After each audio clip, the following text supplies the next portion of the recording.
This is a some boy discipline. Some boy, if you have knowledge that this is a real thing. This is a sound system, not a joke thing. Boy, you dead before you spread. And take this as a warning. You dead. You see? Now my selector, show some little jump and what you make out. Always fronting like them a gangster. Tonight we buck you, the show is over. Papa shot to reach you, you must turn over. A fool at you see, hey. Now my selector, the time has come. Oh, you boy, to deal with the sound and have your fun. Oh, you boy, this is our you little fool, stay far. My sound, no have no time for bargain. Hey, boy, go well. Try to test the champion, go well. You never live to see tomorrow. Don't play to take you belly. Boy, you dead. Try to diss the champion, go well. You never live to see it. What's up, everybody? Babsy in the building. You done know, just fixing up some things. I'm glad you can hear me now. Hope everybody had a wonderful week. Oh my God, there's so much going on right now. Like, it's crazy. So I'm going to be bringing in Singing Melody shortly because he's going to be passing through in a bit to talk about his event and some of the shows he has out here in Toronto and some other things. Ricky and Blacks are on their way to come in, so you know how that goes. I'm just sending out the link to everyone to let them know that I'm live now, finally. So that everybody can hear me now. Okay, good. Everyone can hear. Okay. So a lot went on this week, guys. A lot of drama. So we've kind of had to change our segment around a bit so that we can fit some of the things in because it just literally changed overnight. It's like yesterday we were going to be doing this and now today we're going to be doing something totally different. So you have to bear with me. Let's see who's in the chat so far. Binta, Wayne, Yvette, hi Yvette, Regis, Rosemary, Ramrock, Eldon, EI Mac, Roja, big up yourself, brother. Yes, sir. So let me just try to set up some of the sound here that's going on because I have to bring in.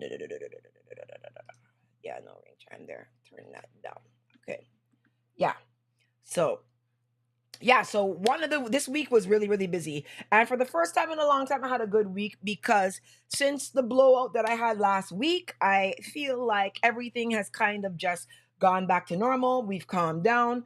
I've been able to like regain my sanity anymore. I don't have nobody calling me, asking me if I'm talking about them. So I'm just really happy about all of that. This blogging thing is like a nightmare at times. So, you know how you just have to just figure out a way to deal with it. Why do I look like I'm crying on camera here? Do I feel like I'm crying? Oh, all right. Yeah. So today we're going to have Singing Melody pass through. He's going to talk to us about the events he has in Toronto and Montreal. We are going to also talk about what happened this weekend over the weekend in Labor Day from a dancehall perspective. Alkaline had his show New Rules in, I think it's Mount Vernon. This is New York for most of us, but Mount Vernon. So we're going to talk about that. There was an incident with Movado and Flippa Magala, so we're going to get into that. We're also going to get into the big incident that transpired in Toronto over the weekend with Kingpin from King of D's versus DJ White Boy. So that is a very important topic. And on top of that, we're going to get into the wins of the week and people who went gold and silver and platinum and where and whatever. So we gonna get that on and popping. Hey Marlon, hey Nikita, hey Miss Wells, what's up? So let me send my link out to everybody. And we're gonna bring Singing Melody on shortly because he's gonna come and talk to us. But like I said, there's audio now. There should be audio now. She's probably behind a bit. Yeah. So, like I said, we had a very busy week, and some crazy stuff happened. And you know me already. I gotta address certain things. Like if certain things happen that are bullshit, I have to address it. So that's where I am with that conversation right now. So let me send this link out to everybody. So let me see if you guys, what song do you guys know from Singing Melody? You know him good. This is the vengeance of Jump on, you're dead before you spread. Don't take it too personal. You see the little jumping sound? Yeah, man, build up the mope and dead over there. Now that get thrown down, you see? Watch a little pocket sound. I said this is the vengeance. You see? Now that get thrown down, a fool. Boy, go away. You try to test the champion, you dead. You never live to see tomorrow. Gunshot to take you belly. Jump and you dead. You try to diss the champion, go away now. You never live to see tomorrow. Don't play to take you belly. Bout your own things, never know the champion sound was playing. This is not a war, this is suiciding. Jump and come take part and now they're burying. You see? Alrighty, let's bring him in. He's now here. Singing Melody, how are you doing? Oh, the platinum hair. Like that's platinum though. Like that's a real platinum you got going on there, bro. What's up, brother man? How you doing? Well, I every once in a while you got to do something different. You know what I Yeah, mean? You got yeah. and most of the time we feel different most True, time, as time true. passes by, you feel like, you want a little something. Right. But for the most part is really this is all natural. This is mine. So Okay. over the past couple of years with COVID, that's when Right. I start realizing that I'm getting all white like my mom and dad. Okay. So So you don't touch that up so at all, or that's just all you? Nah, I don't believe you, man. Come on. You that is 2, 3, 4 boxes of the heaviest bleach on the planet to get you to look like that. You know that, Singing Melody. Come no, give me the secret. Come give me the no, secrets. I would Listen. not lie. I would not lie to you because it would make sense. It would make sense because then you're gonna always see it like this and try to figure out why he's not changing it. Well, let me tell you about you, how I came to kind of know you. So, Yeah. or of you, I should say. So, I always heard your music, but when I started to go to Barbados, because that's where my family's from, and I started venturing out by myself now, allowed to go to the dance halls and things like that. The song I was just playing, You're Dead, on the Joe Fraser rhythm, this Huh. song had Barbados in like a headlock, right? Like there's been songs that have been big, but this particular song had Barbados in an absolute headlock. Like it was crazy when the song came out, how big it was. And I don't know if you felt a lot of the love coming from Barbados at any point in time, but let me tell you something. This song was like Michael Jackson level in Barbados, like Michael Wow. Jackson level. Like no kidding. Oystins on a Friday night. This song was huge, huge. So Wow. so I I know, want to. I know this. I know the story about Trinidad, but this is the Yeah, first time I heard it about yeah, Barbados, yeah. which Like is anytime, any event I would go to, once this song came on, it was like this was before money pull up and stuff like that. But it was wow, literally people would like be cartwheeling and going crazy in the event. wow. So just to let you know, like this was like Michael Jackson level in Barbados. This particular song.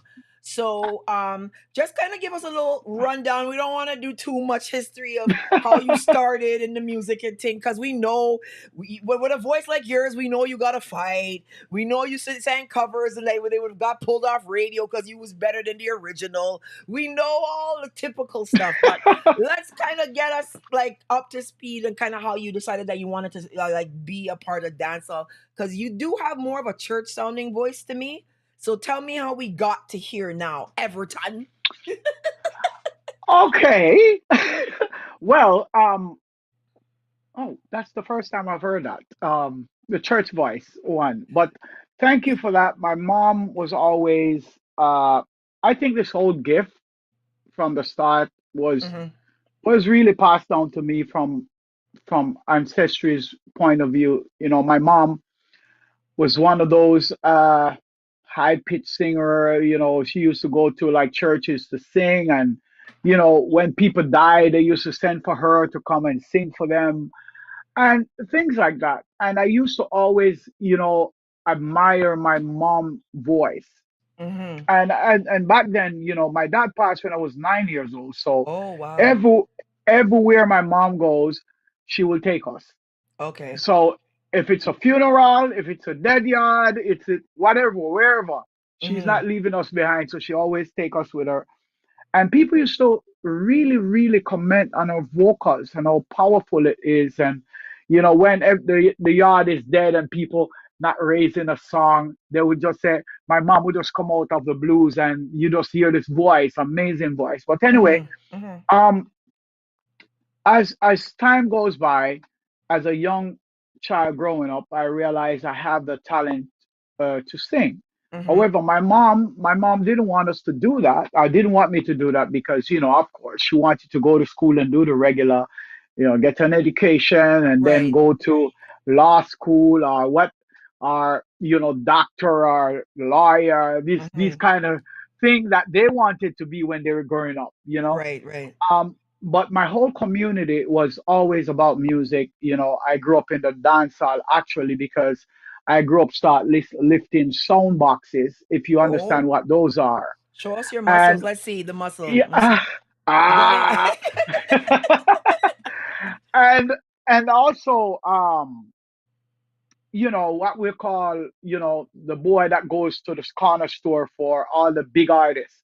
So Oh, when okay. they yeah, so I used to hang around and be a part of that whole organization. We're talking Mm-hmm. about from the Dennis Brown, the Greg Rice, the Yellow Man, the biggest artist you can think about in reggae music at that time was on that platform, and that Mm-hmm. was on in my community. So every week I will be there with them, whether it's to go to the store or to do things or whatever they sent me to do. I was Right. always willing, Mm-hmm. but that was just the way to get through the door to start to tell people that you're in music and you want to do this. But it How did you never get in the happened. door? How did you like? So Yeah. what? What was the first song after you got in the door? What did you first do? Well, the first song that got me in the door was a song um, that I stole from a friend of mine called Friday Evening. Thief, So, thief. yeah, yeah. And you know, and how I came about this is that I had my own songs, but I ended up going to rehearsals, you know, where they play the music and so on. And I used to always see this kid rehearsing with the band with this song. Mm-hmm. But I thought it was his song, but actually I found out that it was the Jackson 5 song. So he was always practicing the song, and I fell in love with the song. And I was like, Mm-hmm. yeah, this dude not singing the song right, you Yeah. know?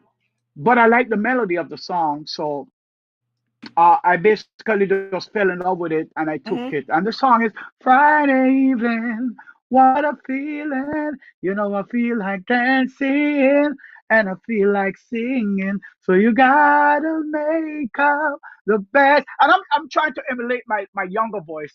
The Right. best of time while you're young. But Yeah. I found out that it was later that it was a Jackson 5 song. So I stole the song and started to singing on sound systems around trying to practice, you know, my Mm-hmm. craft and stuff. Right. Right. So Right. when at that time, Little John was a big artist at that time. So Little Mm-hmm. John heard the song and he wanted me to do it on dub plate, and I did went to King Jammy's and Uh-huh. get my first break. So Little John, the singer, he's the first person to put me on record on what we I thought it was a record, but it was actually a dub plate. Okay. That's what you're playing now. The Right. first song you're playing just now is more of a dub plate song. I Right. created that song out of frustration. So that's how I got onto the sound system, not into the studio, but fully, but onto sound system. Right. And Right. that's when I started to exercise the talent and try to tap into it and get to know more people and go to more dances. And this is the way you get yourself involved because people Hmm. know you by the amount of event that you go to and perform and True. and people, yeah. So that's it. I mean, So it's just a way to get in. so question for you. Let's like you know me, I'm a straight shooter, right? Shower me with your love. I know that that song caused a. I wasn't there, but I know that song had to have caused a lot of problems because you versus Sanchez, that's a tough one. You know what I mean? Like that's a tough one, and Yeah. I'm gonna be honest. We're a pro Sanchez channel, but I think you took him on this one. You know what I mean? I think you had him on this one. I think you had him on this It, one. the funniest thing about reggae music is that singers don't usually compete that much, Yeah, yeah, but back then it was a close race between me and Sanchez. I look up to Sanchez. Sanchez is really one of my buddies. He's like yeah. somebody who I look up to say if I wanna sing, Right, right, this is the way to do it. And Sanchez is one of those kids that was at the same time coming up at the same time when I am coming up.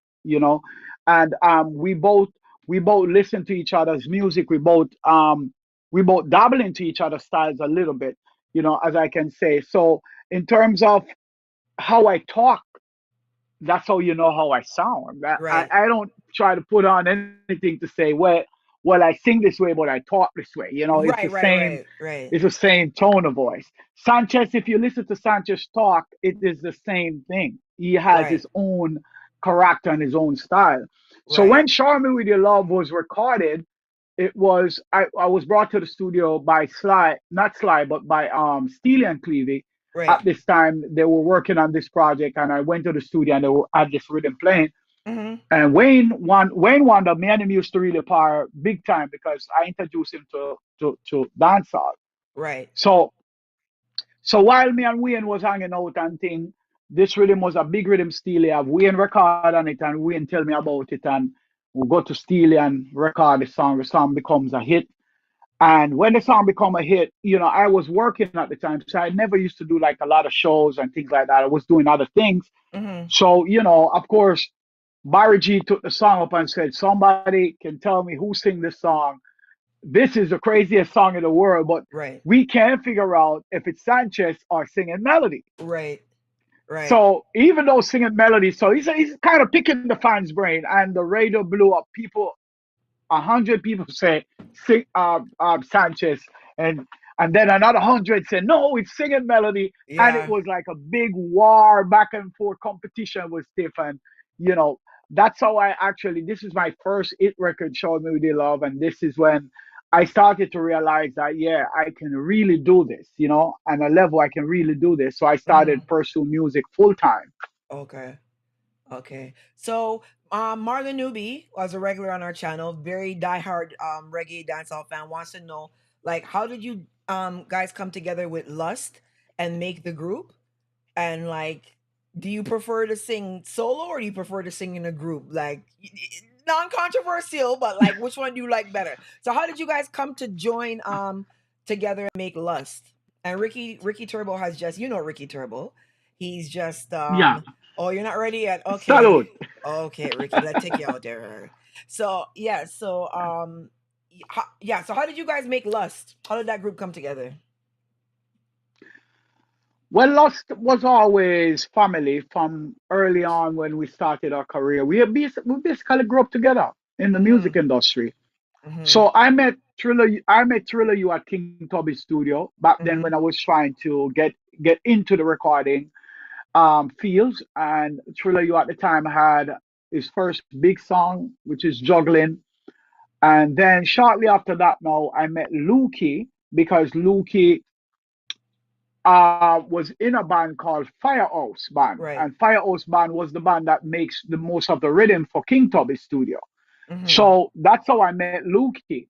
When I met Lukey, it was really fun. It was really fun. Thriller, you we became friends shortly after that, Mhm. and then but me and Lukey have a history because me and Lukey now used to clash almost Oh, every Thursday. So Okay. Admiral Bailey, them used to have a sound system and Olympic way called and a place called Shalimar where it's like a typical dancer, but you go there to compete against other Mm-hmm. people. And then when I went there a couple nights, couple weeks, it was Luki D and I. So we kind of build a friendship from then. The respect kind of goes up from there. And we recognize that, we're talented.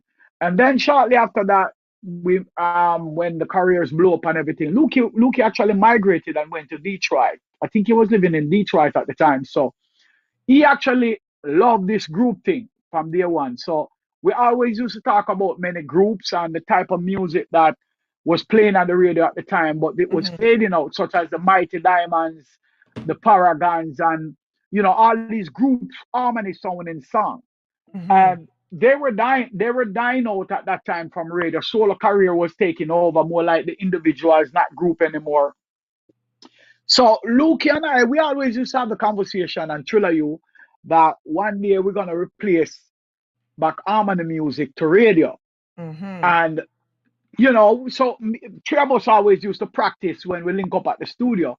Right. Luke will come up with an harmony song and say, sing this melody, and Chilla you and Luke did their harmony gods. I can tell you, these guys when it comes to harmonies, I Mm-hmm. sing harmony, but it's when it comes to Luke and Trilla, them a Yeah, harmony Lukey. god. Yeah, yeah. No, Him Lukey crazy. D. Yeah, like lonely. Yeah, yeah. Yeah, you Yeah, hear yeah. him on So certain when songs, you're like, yeah, bro. Yeah, but 15 harmonies, 20 harmonies, and no yeah, nothing. yeah. But we became friends and it was tight. And all of us career blew up and we gone our separate ways, doing a separate thing. And Mm-hmm. then shortly after that, I met an artist, Tony Curtis.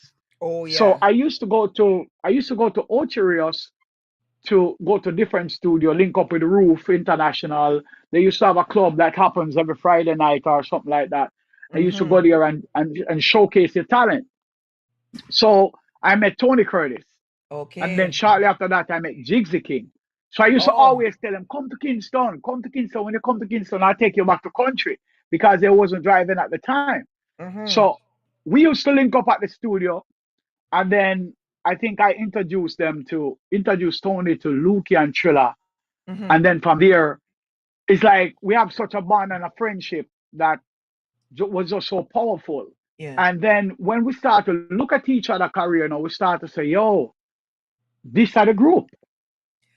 So do you like being in a group more than single, or like they're both the same? Like, which one do you feel like you like more of the two, single or group? Well, you're always gonna choose yourself. Yeah. Well, Right. but Right. yeah, well, that's a no-brainer. But Right. for the most part, I can't even say me or lost because we are the same people. Right.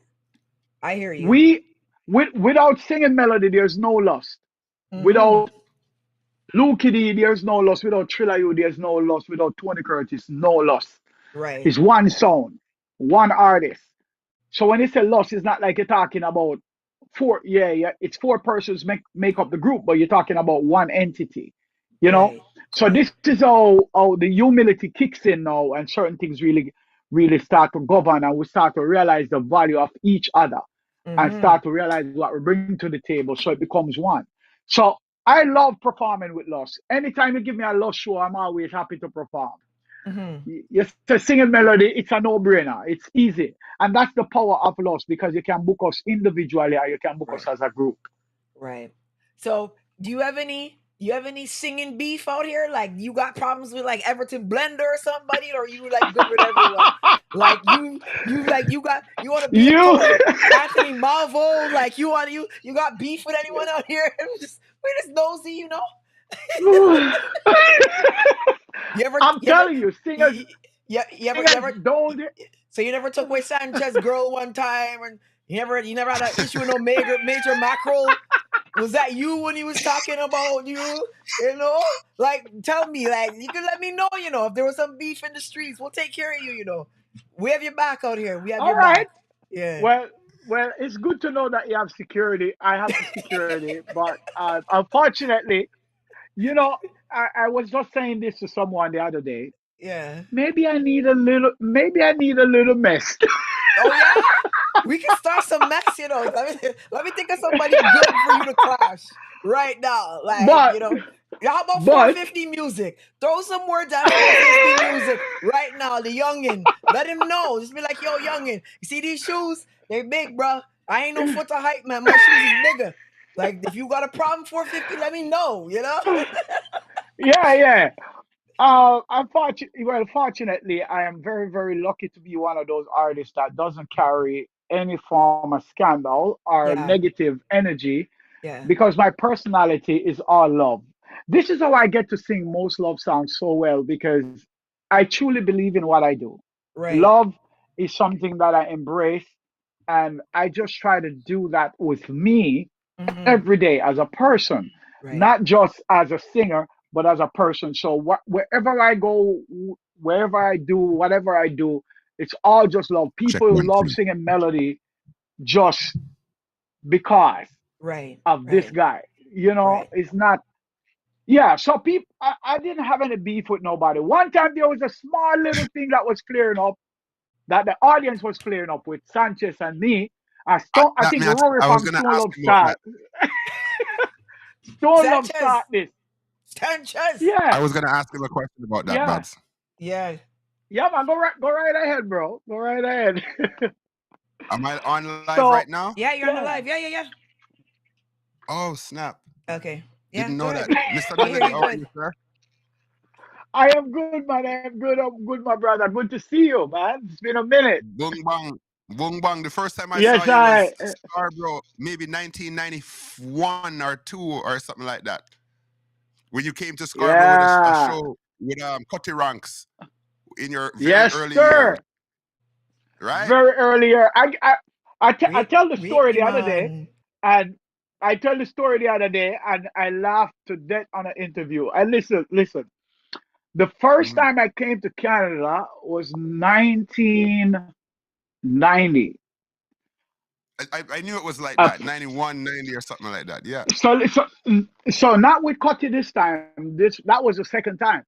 So when I came to Canada, it was a no-name promoter that had a show. But I told everyone I'm going to Canada. It's a big thing, Right. First time coming to Canada. I'm looking forward to it. When I got to the event, it was like about 12 persons, and they were all the Ooh. promoter and the promoter friend and the promoter. So anyway, Ooh. as I got there, I was like, "Yo, I'm early." So we're there chilling. So I called the guy who brought me to Canada. I said, "Hey, where's the people?" And he says, "They're right here." I said, "What do you mean?" I said, "Well, am I gonna sing for 12 people or 10 person?" He's like, "Yeah, just go up on the stage and do your thing." I say, "Yo." So anyway, I went on stage and I sing maybe about three songs, and then Uh-huh. as I said, big respect to everybody. I don't know. Pass me a pass through. A brother say, "Yo," in the crowd say, "Yo, pass through. I pay for coming." Man, they want a full show. They want a full show with nobody in the venue. I was like, "Yo," I was so embarrassed, bro. I'm like, "Yo, this is not good." But I get to realize in the morning that the guy didn't promote the show. Nobody knew about this singing melody coming to Canada. Right. Nobody know anything. The second time though is what you're talking about with Cutty Ranks. With Cutty That was Ranks. That show awesome, was man. blocked.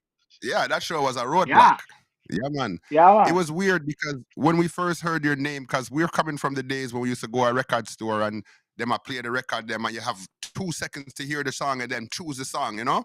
And then would say, Yes, singing sir. melody. We're like, what? Singing what? What's his name? They say his name Yeah, is Singing Melody. I said, oh, that's the name of right. the artist? Yes. And we said, let me hear it, man. Make me hear For it. real, for And we said, we're real, like very Jamaican for in him to real. call himself a singing melody. Right? So we hear the Yeah, tune now, and I believe it was a tune where you record when name Stand Up for Love. Right? On the temper yeah. rhythm. Yeah, And man. we were saying, That was why oh that tune is yeah, hot. Right? So yeah, then man. that was the Yeah, beginning of man. knowing who and what singing melody was. And then I believe we Yeah. went to Jamaica now and we heard a contest that was going on the radio. where they were playing a song and they were asking everybody to call in, who is this, and everybody I call in. I said, Sanchez, Sanchez, Sanchez, Sanchez. Yeah, you remember? Yeah, I was in Jamaica for that. And then everybody Yeah, I called Mr. Sanchez and they said, no, it's a new breaking artist right now. It's a big artist coming out right now named Singing Melody. And I think they must have played Shower Me for Your Love, Shower Me with Your Love tune. yeah, And that tune yeah. that break the market now. That one they big, Yeah, man. right? Yeah, man. And you did it on a So there was, and Clevie. yeah, Steely and Cleavy label. There was like I said, there was a small little thing that the fans, not me and Sanchez, because Not you and Sanchez is Sanchez, but the industry. yeah. The people was always used to say, "Yo, want clash them, cause the fans have used to have arguments, who better, who carry the longest note, who sing the highest, who sing. Yeah. It's crazy Yes. stuff." And Well, you made it big for but making that intro, that big long, that long intro. I believe it was maybe Bodyguard or someone yeah. that played it first, but it was a very long No, I singing think melody. yeah, And you would just go, I think it's you could hold that Gemini. level. The Gemini sound, Glamour Gemini. Wayne. Glamour Yeah, Wayne was the that, first. Actually, Glamour Wayne is the selector that actually pushed singing melody into oh, dancehall, all right. really. Yeah. So Glamour Wayne That's a big responsible thing. for that time, there. That it was the same time that I met Richie Stevens. Them time Richie Stevens just a come a town with Boof Buff Right, and them songs there. right. And so we were all young people who are coming into the industry with no idea where we're gonna end up. And yeah, we here still kicking after 40, almost 40 years, 39 years, Mad. I would say. And you don't even look, you look Yeah, like man. a young boy, like Babs' boyfriend or something. You see? No, Yeah, man, big up yourself. thanks. Can I play it? Don't play But that, Babs. Can I play a one singing melody? Don't play it, make the people them know what them talk about singing melody. I wonder if you can hear yes, it, Babs. Let me man. know. Why do you want to be? Do you really want to test King Chamber? You can hear it? Do you Yeah, want man. sling why they can breathe? Yeah, man, I tell them man nicest every time, man. Original. Yeah, you're making Turbo, man. I want to set good enough. Cause the melody pan them case, man. Whoa, whoa. King Turbo, the best sound you've had. So why? Bop, bop, bop, bop. No, hold on. Gave you my heart, my soul, and my everything. Just to kill them sound. Just to kill that sound. Your tune. So if you Want ready, it? say you ready. Vote. If you don't, just Make let with no, go. If you ready for the turbo, somewhere on. Babs, fix your face, because the next song not coming yet. You ready? This is a singing melody medley. Let the reason be so clear. Hey, my friend. That one recorded in 1994. Hold on. All right, our next song, Babsy. You see, your lip them squinch together, Babsy. You hear that tune, yeah?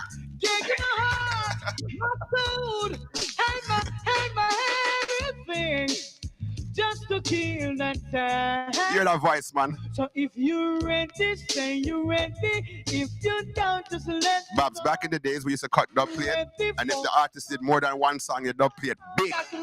So all right, singing melody. Let them know about King Turbo sound.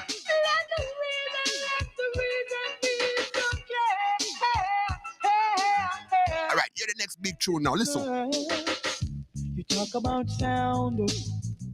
You talk about King Turbo sound. You talk about forever so and you talk about King Turbo sound is rough.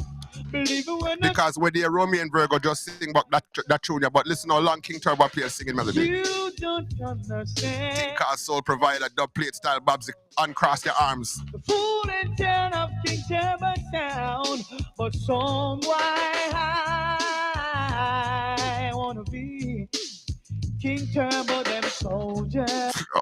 Yo, you see them tune there? Sound. Singing melody. I don't have no dub plates from you, so I can't even hit him back. You gotta start cleaning up because I was the Ricky come and show off tonight. I don't really like this thing, singing melody. I got Everton. I can call you your government name, Everton. Ricky feeling himself right now. I don't like this, I don't really like this thing. I don't like this, Babs. No, well, you have to understand, foundation is foundation. Yeah, We can't man. go around it. Yeah, man. Yeah, Uh-huh. there's a start to the game, A and lot. some people start early, and some people start Rick, later run down the road. Ricky So was it's my not too dad's late, right? Ricky was my dad's kindergarten school teacher, so I understand. You know what I mean? I get this thing. You understand? Yo, Yo, Ricky, our clock. I'm going to talk about So thing, man. That's you listen, where I play the big tune now. I'll listen now. So this week, you have two events, right? Tell me this one Saturday. This one's Friday, September the 8th. What's gonna be happening here? What we gonna expect from you here? Uh, What's gonna happen here?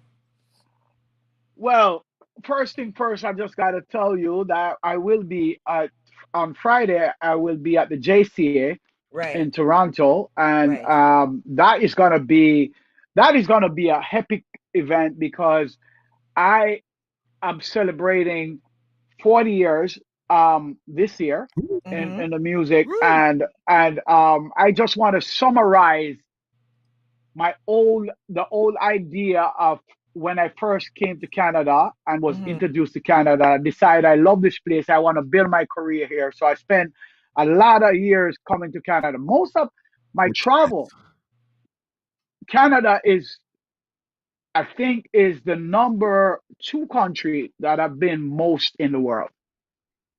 So That's a great. JCA, That's and great. yeah, it's a great Let me stop achievement for one. me because I remember when I came to Canada first, as I was telling you the story. Go ahead.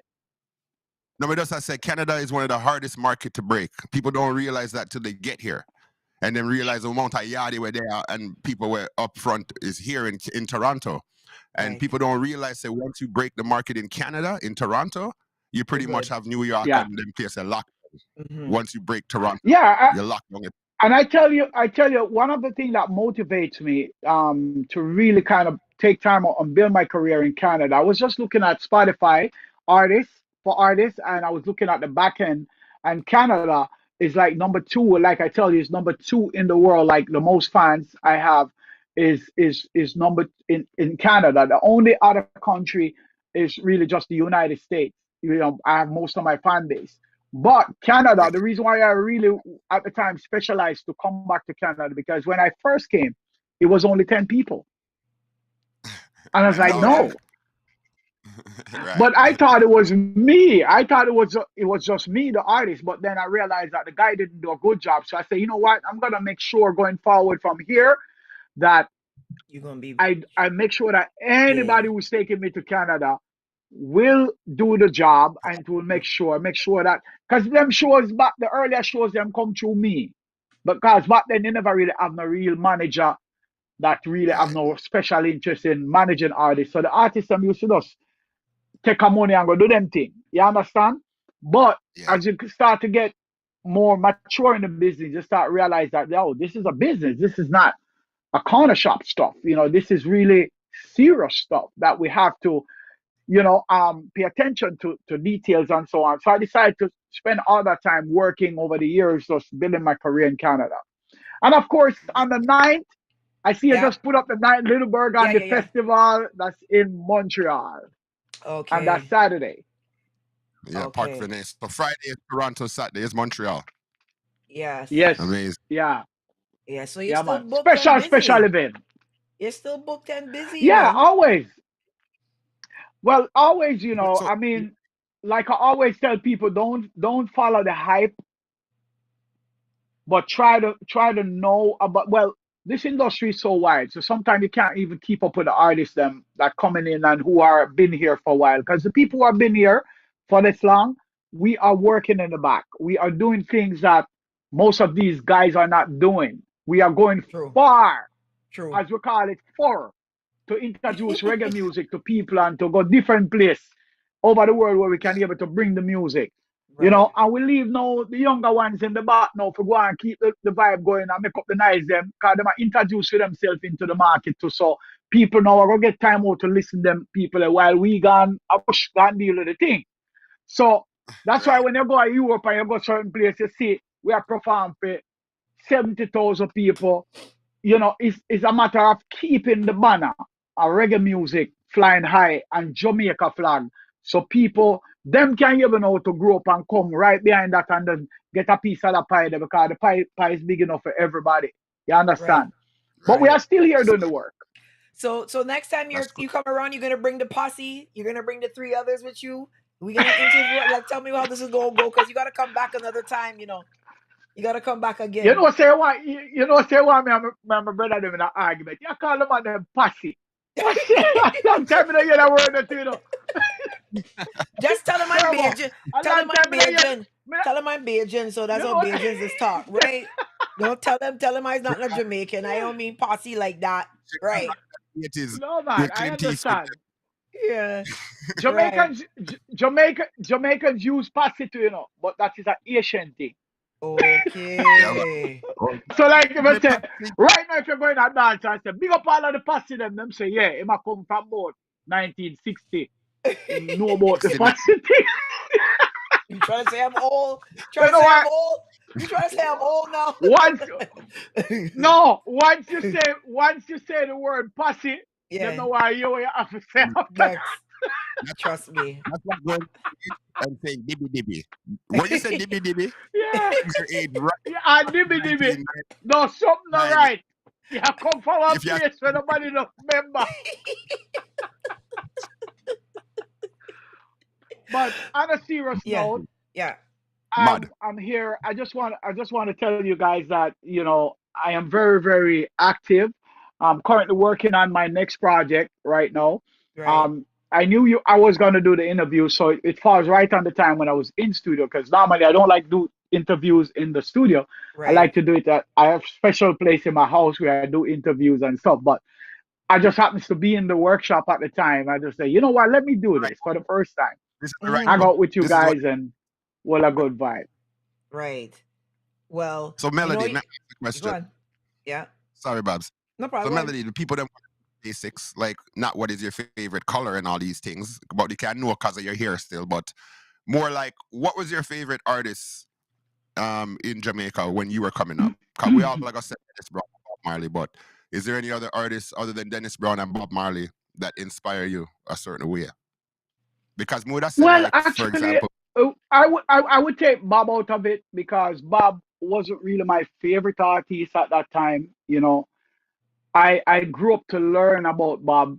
mm, Even though I know melody. So hear this. So I know about Bob Marley and the Melody Makers back then. oh, his So daughter's crew, so yeah, Melody Makers. So what happened? We were like in the same time growing up. So I didn't really know. I know a lot of Bob Marley songs. I know a lot of Bob Marley songs, but never know a lot of I know Bob Marley songs, but I never know a lot of them. So the people right? who inspire me now is the people who I grew up with, grew up around, such as Dennis Brown, Junior Mervin, Al Right. Campbell. Those people are the people who I used to listen to. Cockatoo was coming up at the time too. Was very fresh. The Yellow Man, the Josie Whale, these are the people I used to be around. So I can say that at that time there was a lot of people that was inspiring me. And then, shortly after that, we gone on the sound system, so we get to meet all of the sound system DJs and the singers them. And everybody is like everybody make up the circles, It's not just one person. So you've been inspired, you're up on the mission. You start to see people like you who are trying and sound good. And you want to be around those people. So those people are the people who inspire me, motivate me. And then as you start to build your career now, the Bob Marley coming, because you start to listen to more of these bigger artists now who people talk about and your mother talk about, and you say, wow, listen, the Gregory Isaac and so on and so on. So Right. the things start to Them are spread really wide at right. art, yo. That's how it works, in our field Yep. and our time. Yo, Babs, I want to Yeah. play one more singing melody dub, come here, you line up some kind of song, You know what kind of song you line up, Hold when on a singing melody second. there, No, let me sing to you first, and let you know that we not playing out here. Hold on, let me find something. Hold on. Ricky, you there? Never live to see tomorrow. Babsy Tomorrow, will coffee in your the blade. belly. Real. You think it, Bright. you This think is it, fun, bro. you Yeah, think it's, you think it's sweet bread and thing round here, you know? You think it's you're what, bright. what blacks to say? You think it's soft soap round here, bro? You think it's a joke, joke thing, you Bright. know? Babsy, Hey, Babsy, you just cut him off, you just lock him off just right now. Just, don't even bother play your dub now, that. You think a soft soap this all man? right. Let me tell you something, Bob. Just what you just know. Yeah, I went enough sound man need to do a clash. yeah, The whole of man. them are play the same song, you know, but you want them to save it till the last. So I'm Yes, gonna just come out and play it boss before it. them play it. I know you're gonna come run that. That's why to run it. A soft That was a soap cheap thing, shot. brother. It's called a cheap shot. Yeah, cheap shot. It's called a cheap shot, man. But, Right? What? yeah. Play Watch it. that. Run it. Run it. Say, oh, King Jama, be my son of my son. Why am I? Hey, manners. Babsy, fix your face. When I'm feeling blue, all Pop, I pop, see pop, pop. is some song. Jesus Christ, Babsy, let me stop you. Cause you look like your face like a big. Yo, the vex star. The Babsy. vex. Babsy, don't worry. I'm gonna line up some dub for you, Babsy. Don't Thank you, worry singing yourself. melody. Well, listen, you know we love you over here. You come back anytime. You want to visit. You want to talk. Wait, hold on, Ricky. Go.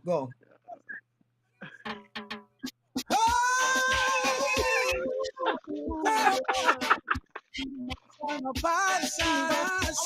never liked the first rhythm, so you're that one, yeah. When I'm feeling blue, all I had to do is kill some sound for true. Then I'm not so blue. When you close the Sound effects Babsy, too. why, Babsy? Why the clash? Me not understand. oh, rascal. Oh, Listen, singing melody over here is serious over here with us. You know, we don't play. We don't play around. But you know you're welcome here anytime. Big up Jam Rock Records. Big up my boy, Rupert Big up. Singing in P, Montreal with the restaurant. big up Rupert yourself, Singing Edwards. P. So yeah, you know, anytime you want to come over here, you're welcome over here. Good luck with the show this week. When the project's ready, come back through, talk to us about it. You know you're welcome. Come through anytime. Make sure you have my dub plates in my inbox by the weekend, or we gonna got problems. And we hope to see you soon. No promise. All right, have No a good night, promise for brother. the weekend. All But right, thank bro. you But so check- much. Good luck with Thank you, everything. guys. Real All quick. right, Blessings.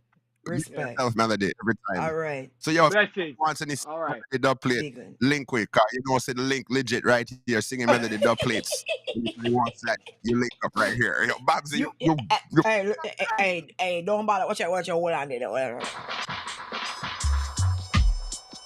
Ricky, you're dead. Never live to see tomorrow. Babsy gonna cuff you in your belly. Will. you should actually to sing that song with big singing melody as stand up. That's Yo, with him there, I'm off key. I don't care. You know what I mean? He's in the key. Singing melodies team Babsy now, so you know how that goes. He just gotta roll with us when we start rolling. He's gonna be like, man, we going to St. Thomas right now, you know, in this bus, and there ain't no more stops. We going to express from Norman Manley to License, so he gotta just come with us. Like he ain't got no choice. Singing Melody gotta be there. So everyone, make sure you check him out and make sure you go follow him on Instagram too. Be like, yo, I came from Babsy's segment.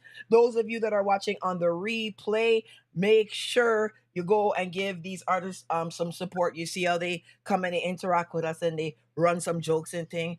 Remember, some of these new guys don't like to talk to people, so you have to just remember to when we scratch their back, they scratch ours. So we all gotta work together.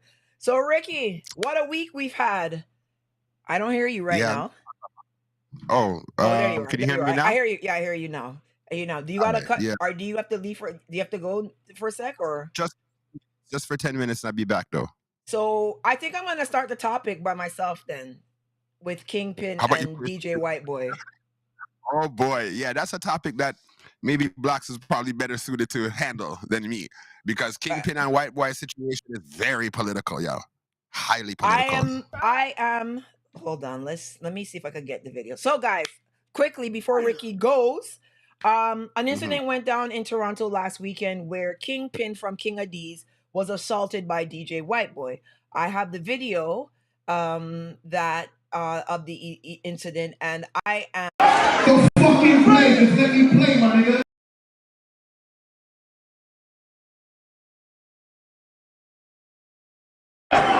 The fucking play, just let me play, my nigga. You open your mouth with me, let me play. Let me play my sound. What the fuck? Get out of here, man. Yo, fresh up, come deal with this, here, son. Fuck out of here, nigga. Can't tell me how to play my sound. Yeah, I'm not, man. Don't play with me, man. I'm not these niggas. I will stop you. Didn't I just tell you? Didn't I just tell you? I'm getting a shot video. I don't know.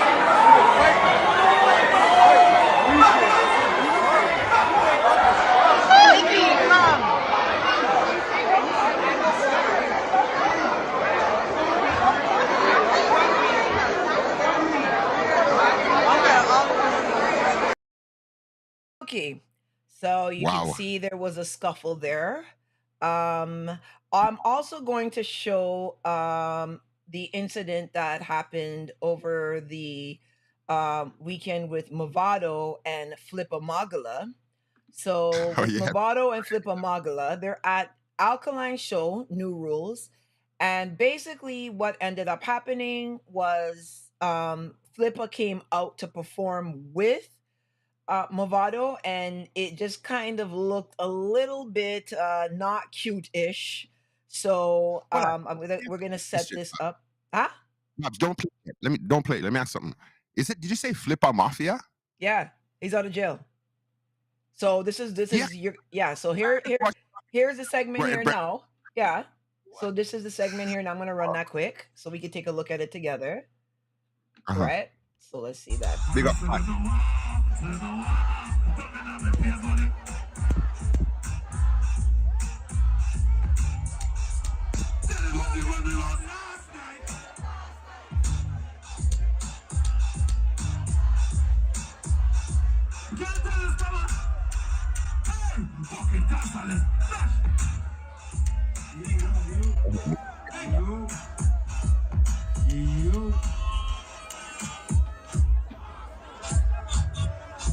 So if you didn't see that, I'll run it back a little bit. He just basically Flippa tried to jump in and sing with Movado, and Movado was just ignoring him entirely. Watch. Hug, no hug. Tried to sing, cut him off. Like what?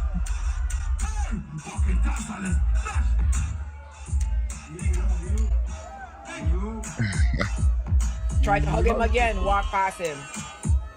Now, About facing. here's the thing about this. What do you are you gonna run and then come back? What are you gonna do?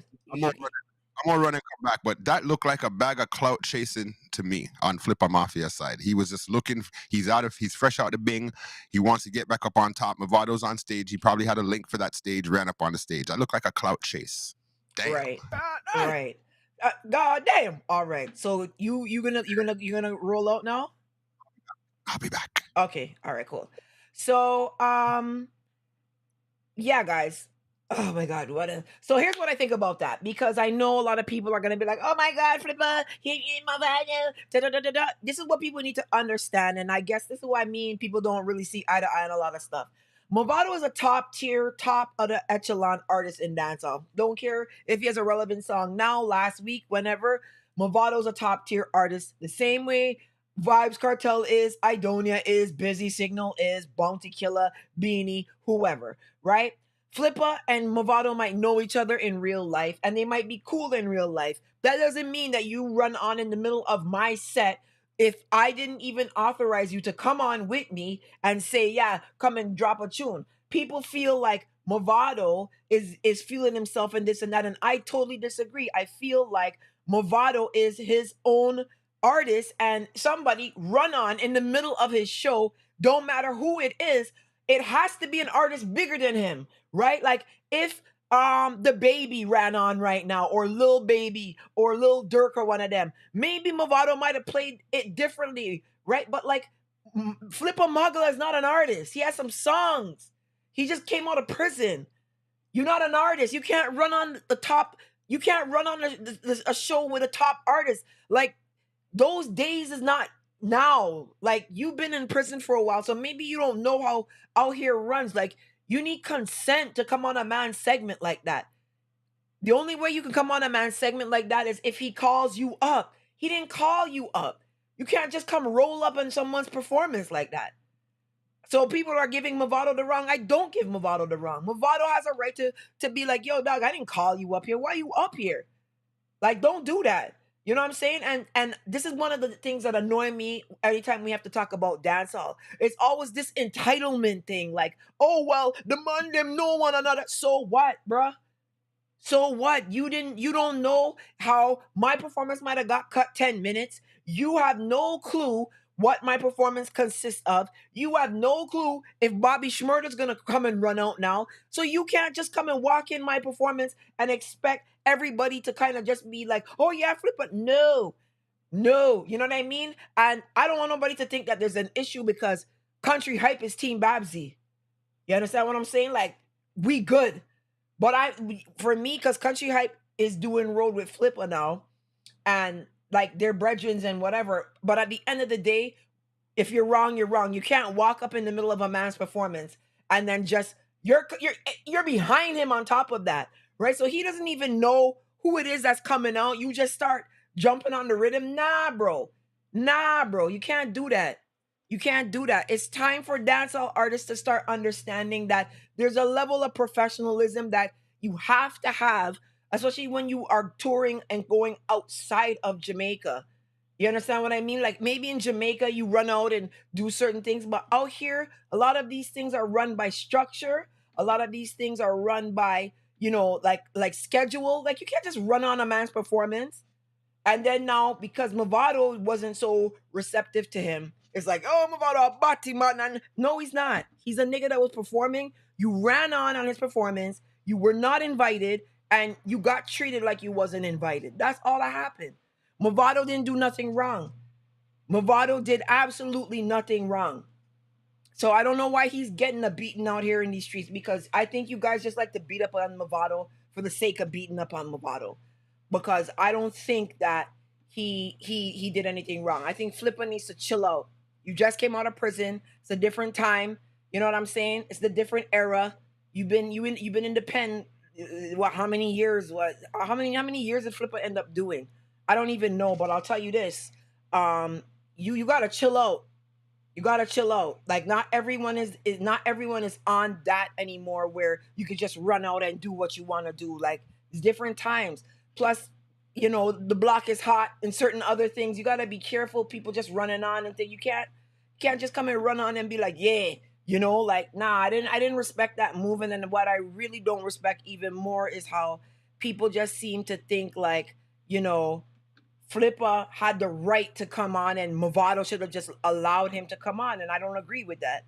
I think Movado is entitled to do what Movado wants to do with his segment. And if he didn't want him to run on, then he didn't want him to run on. So, hold on a second. Who's that? Okay, talk about white boy in Toronto. Waiting for Blacks, done the place to come. He's telling me to wait because he wants to join the conversation. So let's go to quickly before we get into the whole white boy conversation with Kingpin. We have the reggae billboard. There's no change in the billboard. There's literally no change in the billboard. No change. Bob Marley's number 1. Shaggy's number 2. Dutty Rock Sean Paul is number 3. Stick Figures 4. UB40's 5. Sean Paul is 6. Stick Figure is 7 and 8. The Elevators is 9 and Revolution is 10. So there's been absolutely no change in the billboard. Hey, Boss Lady 87. Like up the live. Can you guys put some likes on this live, please? I want some more likes before we get into the whole conversation about White Boy and Kingpin. I would like to see that, right?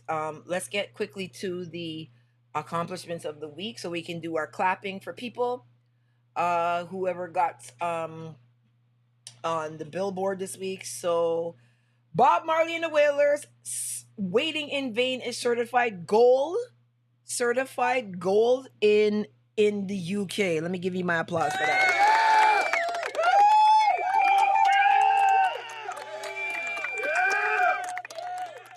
Cranium Gal Policy is certified silver in the UK.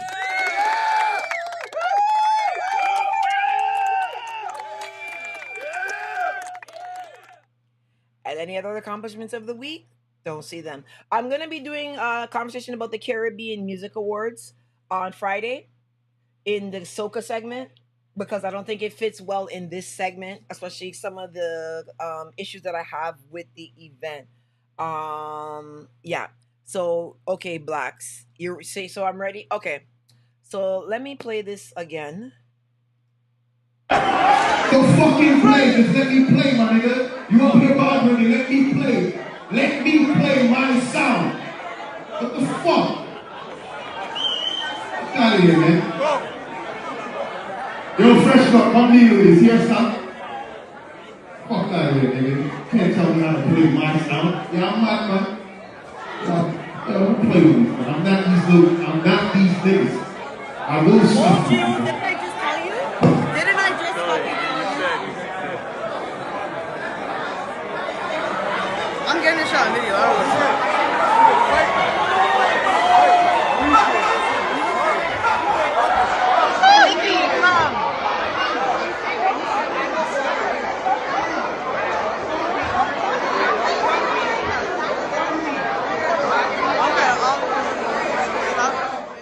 If there's any children in the room, remove them right now because I'm going to start going in on this. Now, let me give you a little back history of what's going on there.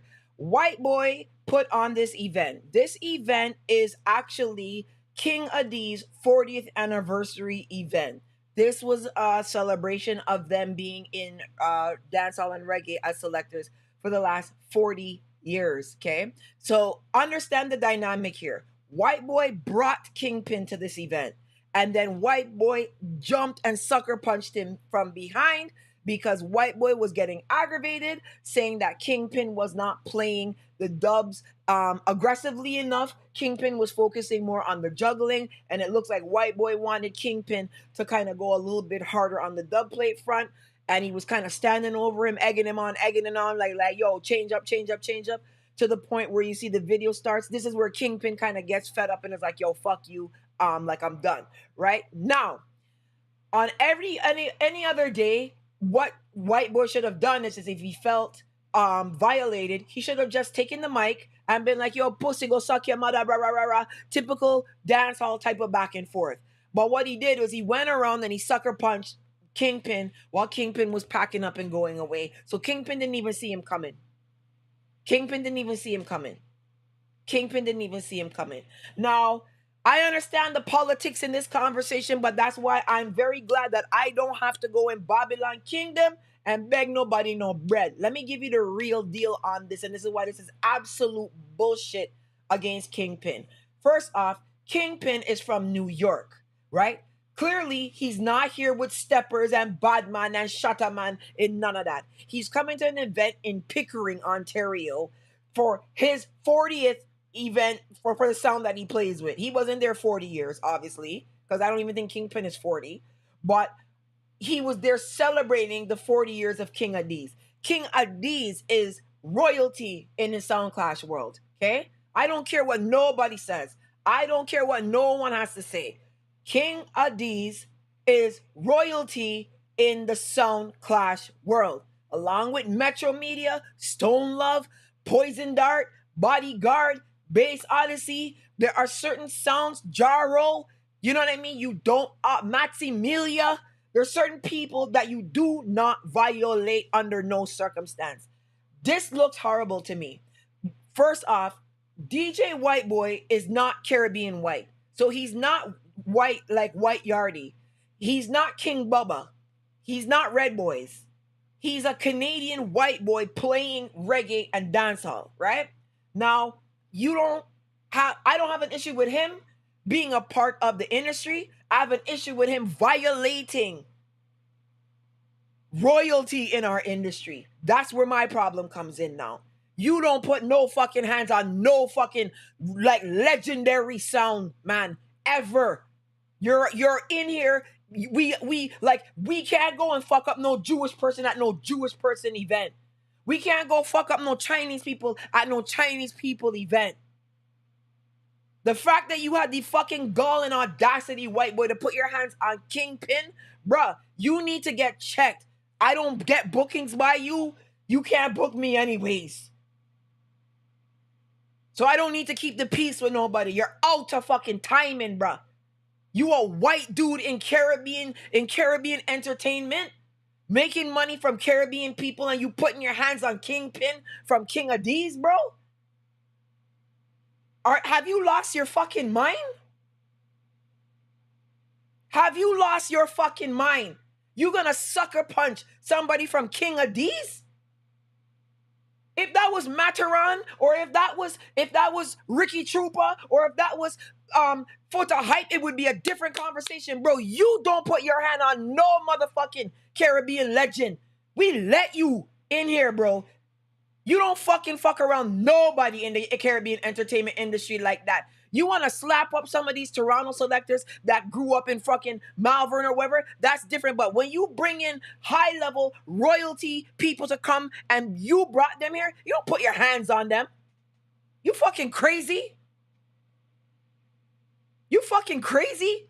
Race is never really a big thing for me, but race is a big thing for me in this one right here. How the fuck can you put your hands on Kingpin, bro? Kingpin is not even a boat like that. I know Kingpin because Kingpin and me used to hang before Kingpin got in a D's, because Biggie, aka Sleepy, was the mutual person between us. I used to do road with Kingpin back in 2010 before my blog got big, and right at the time when he was gonna join the D's, because I remember Sleepy and him talking about it. How dare you, bruh, put your hand on somebody in Caribbean entertainment that's royalty. King of D's been here since 1983, bro. You was listening to Debbie Gibson and New Kids on the Block. Do not ever fucking slip like this ever again. It's only because you work with blacks and I'm not gonna fucking go ham on you. Because I was gonna let you come up here today, but then I started to hear some other things, and I need to make sure that you get your urine test from Cam H, because what they're telling me about you right now about popping mollies and shit, I don't know about popping mollies. I know about soda pop and Molly Maid. Bruh, chill the fuck out. I know you put on some big dances out here and you do certain things, but when you start violating people from our own industry, I have a problem with that. I'm going to say something to you. I don't care what nobody. Blacks is not controlling this conversation. Ricky has nothing to do with this conversation. You got a conversation issue? Talk to me. You don't ever put your hand on nobody in Caribbean entertainment industry. You think we could go and slap up Travis Barker? You think we could go slap up Machine Gun Kelly or one of these guys? Don't ever put your hands on nobody that come into Toronto and they're a part of the major part of our industry. I'm going to tell you that. If you have an issue, we could talk. We could talk. But what you did is a major fucking violation, bro. Major fucking violation. Don't ever, ever disrespect the industry like that, bro. You crazy? You crazy? You brought a man here and then you put hands on him over some bullshit? Nah, dog. I don't care. Everybody's like, oh, but Babs, you gotta understand. No. When I go to America, American sound man look out for me. Okay? Let me let you guys know that. It's American sound man that look out for me when I go to America.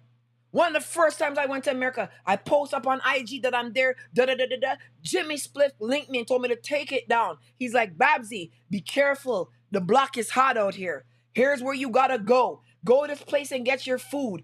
So when you see Jimmy Spliff going in ham on me on social media, there's a reason why I don't answer him. Because in real life, these guys look out for me when I go and I travel and I do certain things. Now you're fucking up the connection between Toronto and New York. Because New York niggas is not gonna let this slide.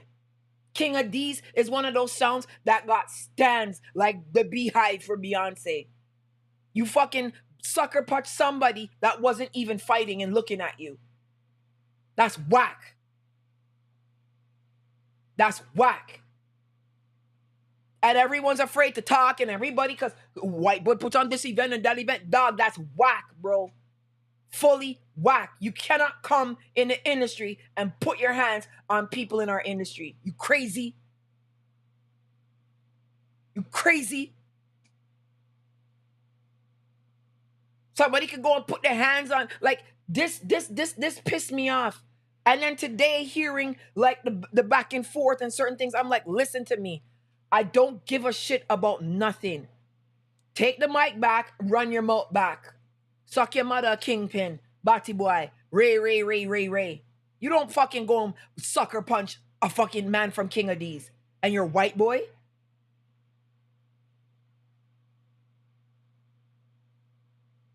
It's one of the most hurtful things I've seen in a long time. And the thing is, you had an issue with Steenie earlier. Why you didn't box Steenie? Why you didn't go and choke Fire Kid Steenie?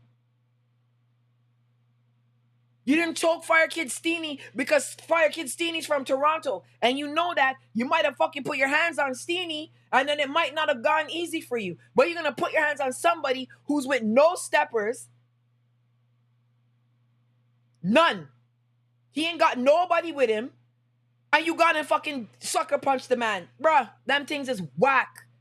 You owe King of D's and you owe the fucking dancehall fraternity an apology, brother. You owe them an apology. You need to get up the courage and go and do a video. And you need to be like, dog, sorry. I shouldn't have done that. I shouldn't have put our hands on Kingpin. He wasn't even on that. He wasn't even stepping, none of that. You need to apologize, bro. You are a part of the industry. You are not a leader in it. These men are the leaders in the industry. These men come and kick down doors for you. You can't put your hands upon them like that, brother. Straight talk. I don't care who vex. I'll go to your bed vex. Everybody's quiet because, oh, white boy gonna book them on this event and book them can't book me, B. And even if they was to book me, they gotta take me off, brother. I would rather stand for something than bull for anything, bruh. Them things is a violation. You're an outsider in our music. And you put your hands on royalty from our music? No, dog. Nah, dog. You're getting ahead of yourself now. Somebody needs to tell you to chill the fuck back. You don't ever put your hands on. You don't, Sky Juice, Richie Feelings, Foot of Height. When the conversations is going on with these guys, you chill out. You don't get to be a part of that. You don't get to be a part of that. So if Foot of Hype steps out of line, we deal with that. Cause we don't get to be a part of the conversations when white folks step out of line. We not in there. We can't voice our opinion in that. We're not heard. Our concerns ain't heard about Elon Musk and Donald Trump and whoever. So when Fota steps out of line or Mataran steps out of line, Ricky Trooper steps out of line, that's our conversation. That's not your conversation. That's not you. You play the music and you put on the events. But when it gets into the culture back at you, that's not you. That's not you. I don't know if you didn't know that from before, but you need to know that. You need to know that. That's not you now. Black people don't get to contribute to conversations about the Holocaust. Right? Black people don't get to contribute into conversations about Pearl Harbor. We're not a part of that conversation. We can't say nothing. Right? We can't say, oh, Pearl Harbor didn't happen, or, oh, the Holocaust didn't happen, the same way white people be saying, oh, the slavery never happened, oh, this, that, whatever. We don't get in all y'all conversations, so you don't get in ours. You allowed to live and move around, but when you start getting into situations like that, that's where you fucking pass your line. I'm not gonna sit here as Babsy with a platform and a voice and try to justify why you would put hands on Kingpin that you brought here for their 40th anniversary. That's like me bringing Nikita Dunn to somewhere for her birthday party, and then I beat her up. I throw Nikita a birthday party and then I bust her ass. You can't do that. You can't do that. You can't do that. We don't get in certain conversations. You need to chill out. You can have your events, you can DJ, right? But when it comes to certain things and politicking, you stay out of that. That's not you. That's not you. That's not you. Like your bus is coming now. Go stand on the corner and roll up. Don't get in that. So I know Toronto's a bitchy city where these guys don't really have a backbone and they don't really know how to stand up for certain things, and they don't really know how to be like, dog, you violate because they still want to be in the in crowd. I'm not in the in crowd already. I don't give a shit, bro. What you did is absolute fuckery. You owe fucking Kingpin, you owe King Adiz an apology. You owe Reggae and dancehall, which is an industry that allowed you to be a part of it. You should be blasting In Sync right now. Right? Like you should be blasting Britney Spears right now. That's where you should be with Justin Timberlake. Well, not maybe Justin Timberlake. He's a little bit more on the black side. But you need to be over there. That's where you should have been. And we let you in and you fucking come box up one of the people that... No. Nah.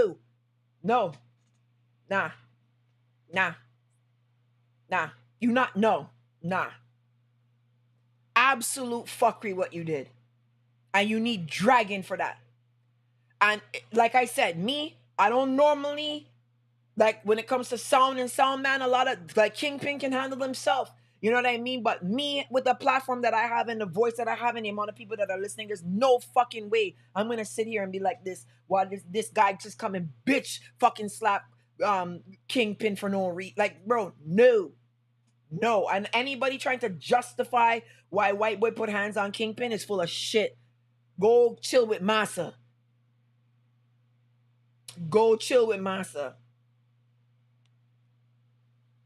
That's absolute fuckery. I know like tussles happen. I know in dancehall and being a selector and being a DJ, you're out, you're drunk, you're this, you're that. But listen to me. Nah, you not fucking ever. Like if you don't apologize publicly to Kingpin and to dancehall and reggae, like, you better hope I just don't get haunted one day and start campaigning. Because Kingpin is Bajan. If all of the Bajans in Toronto boycott you, it's going to be the Trinis and everybody next. When they find out what you did and they be like, yo, you really come and slap up a man for no... Like, this could get ugly. I could start campaigning. I'd be like, who... Oh, you going to be on the buzz with Soca Sweetness? I'd go do a post... Soca Sweetness, you fucking booking Rasso, White Boy. You know, White Boy slap up a Bajan fella, you can get tech off the event like that. Like that. Cause nobody don't like mess. They will just replace you, bro. Apologize to these men. Apologize to King Adiz, especially. King Adiz is royalty in dancehall and reggae. Crazy. Hold on, we fed up this man and his half-black kids, and this is how he repays us. This is why they can't use my kids are black excuse. Listen to me. I heard about Crosby Group and Versus Ant in the East End. They're on the come up. Check out those promoters. All right, video 45. I'm gonna check that out. They love to see how far they can step out of line. Blacks no words. Blacks don't got no words. This. I'm gonna have the words. Babsy's gonna have the words. Babsy's always gonna have the words. Believe that. Like, be happy the people embrace you, but no, boss lady. Let me tell you something. It's because of who Kingpin is that it's bun me even more. Kingpin ain't even really like that. He's not like that. So like, blacks does work with white boys, so I respect that they do work together and whatever. I'm not asking blacks to say nothing. I'm talking If white boy got a problem, come and holler at me. Don't holler at Ricky. Don't holler at blacks. I'm here. You could talk. Like, you know what I'm saying? Like, nah, you have somebody needs to stand up for the culture. What happened to the kids? Someone needs to stand up for the culture. It's not always like, oh, don't say nothing, oh, don't this, oh, don't that. No. Someone needs to stand up for the culture. Someone needs to stand up for the culture. And I know I'm in Toronto, and I know that I'm in the land of bitches. So I know a lot of the time, guys are not going to necessarily stand up and say certain things. So really and truly, it's like, yeah, you know, I don't understand why this dude would put his hands on Kingpin like that. I don't even get it. I don't get it. Trust me. Absolutely confused. Wait, my power gone out?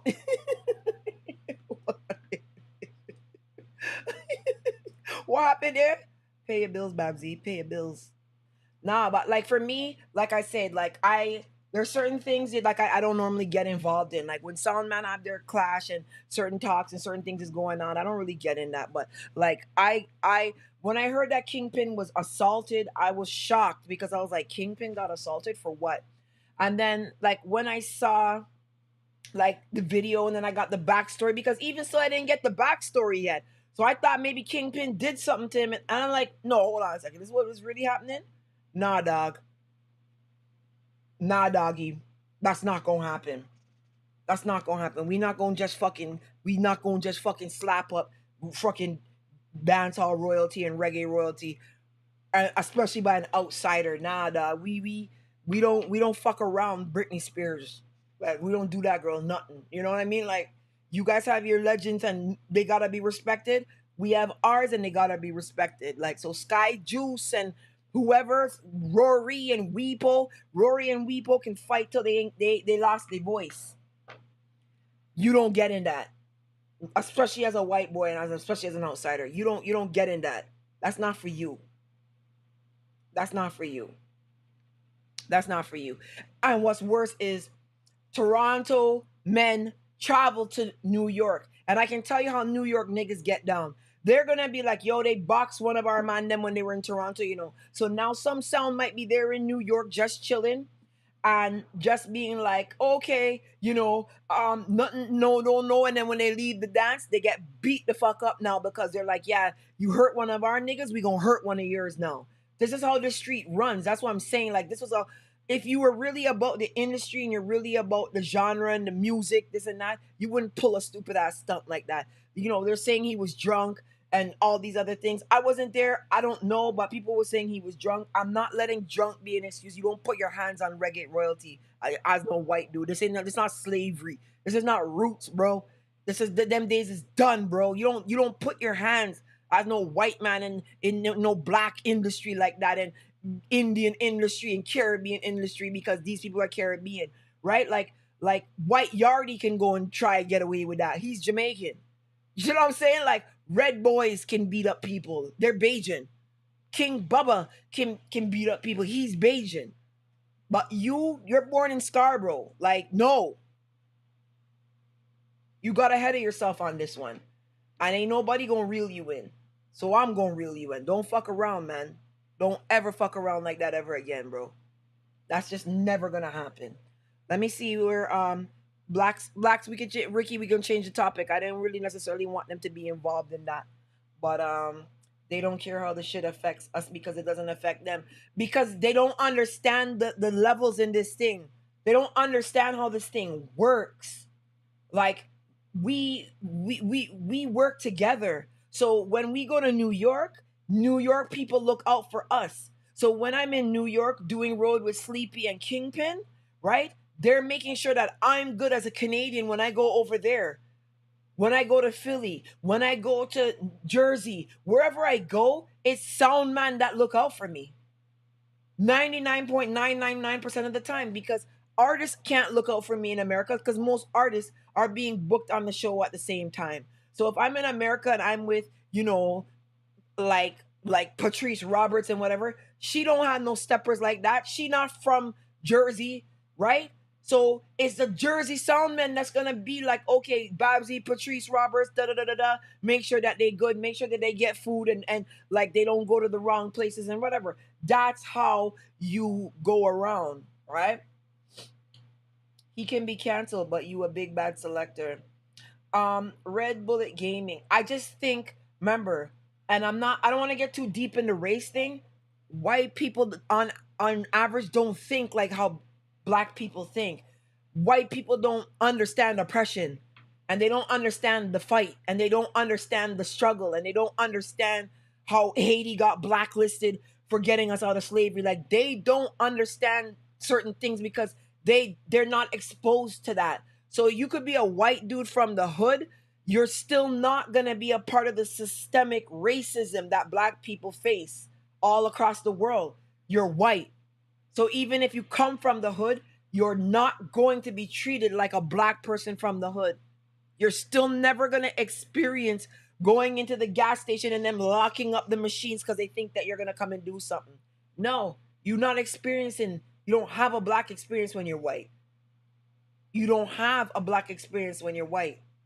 The closest to a black experience a white person can have is when a white person comes from the Caribbean. And even still, many of them are put on pedestals in the Caribbean for being white. They still don't face the systemic racism that black people face.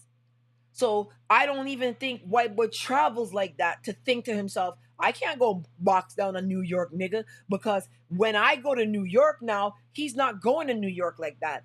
So it doesn't matter to him. But then a Chris Dubs or a Specs or somebody that has to go to New York, now they're the ones under the pretense because they're like, oh yeah, some white boy slapped up one of our selectors and now we gonna fuck you up for that. That's how this game runs. That's why I always try to preach unity and make sure we look out for each other because you never know how these guys will act when you go to their city. They'll get revenge on you for that. New York is pissed about this right now. And King of D's has followers like Beyonce, Beehive, right? Bass Odyssey, King of D's, Jaro, Bodyguard, Metro Media, right? Weepo and Rory from Stone Love are having issues. Ain't nobody can get in that. You can't get in that. Them men been together for decades. Ain't nobody can get involved in that.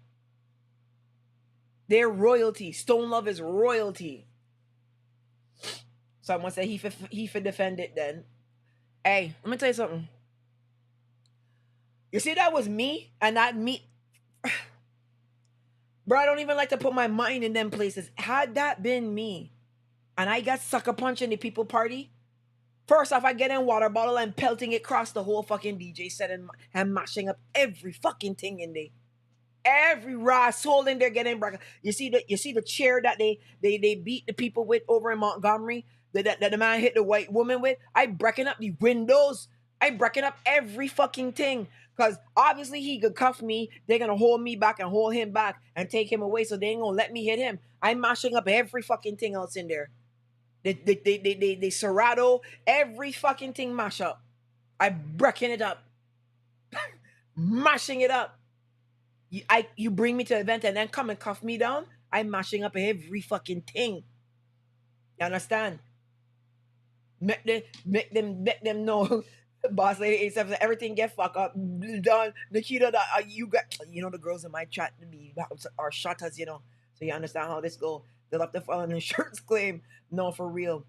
But I don't know. Ricky, let me message Ricky to see if he's gonna come back. Because if he's not, I'm gonna roll up. But I do want to go over Beenie Man's album.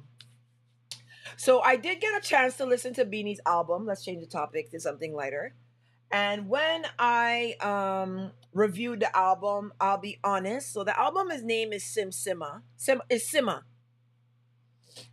Put your laptop in your bag and fuck up everything else. Red Bullet Gaming truck. Hey, listen. Let me tell you, I ain't taking that. I ain't taking that. That shit hurt, man. You're in another city, you know what I mean? And nah, bruh. You can't, nah, bruh. Nah, that hurt. That hurt me a lot because I know, because I travel a lot. I travel a lot, Red Bullet Gaming, and trust me, I put in my stuff away and somebody come and sucker punch me. Nah, you can't do that. And you're an outsider to the. Nah, you can't do that. Can't do that. All right, guys, let's take a look at the Beenie Man album. So, is this gonna go over? Let me see. All right, let's try this now.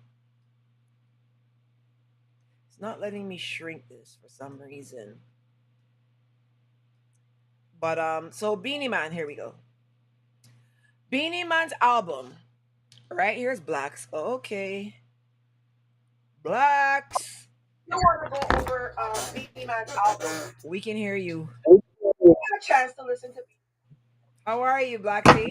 What's going on, guys? What's going on, Blacksy? Yeah, just here, man. So you're getting some pressure in the chat to say your opinion. You don't have to if you don't want to. Say my opinion. Yeah. Everybody been calling my phone. First of all, I wasn't here. I wasn't around for any of this shit. Seeing, but as it happened in the party, me start get the video of them and everything. So me see you post a video, me shock. Cause me say it to one person. Me say it to Lindo P. I said, I have the video. He's like, let me see. I said, no. Because I'm good with Kingpin and I'm good at White Boy. And I guarantee you the both of them don't want this shit running all over the place. Seeing? So with that being said, like I said, I'm good with Kingpin. I'm good at White Boy. Come here, yeah, make some talk about bitches in Toronto and nobody want to talk. I mean you know. You Talk, can't be, me I got done.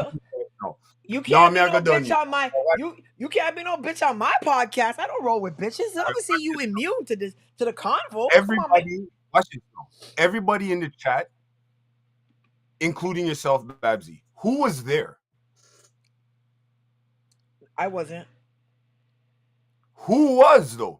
Everybody has an opinion and nobody was there. Right. So that's why when niggas are calling my phone and I'm like, I gotta go, I wasn't there. Mm-hmm. So that's the first. Okay. Second thing is, big up Kingpin and big up White Boy. Mm-hmm. They're not God. Kingpin is not God. White Boy is not God. Is Kingpin doing a thing for IDs right now? Yes. Did he set it? No.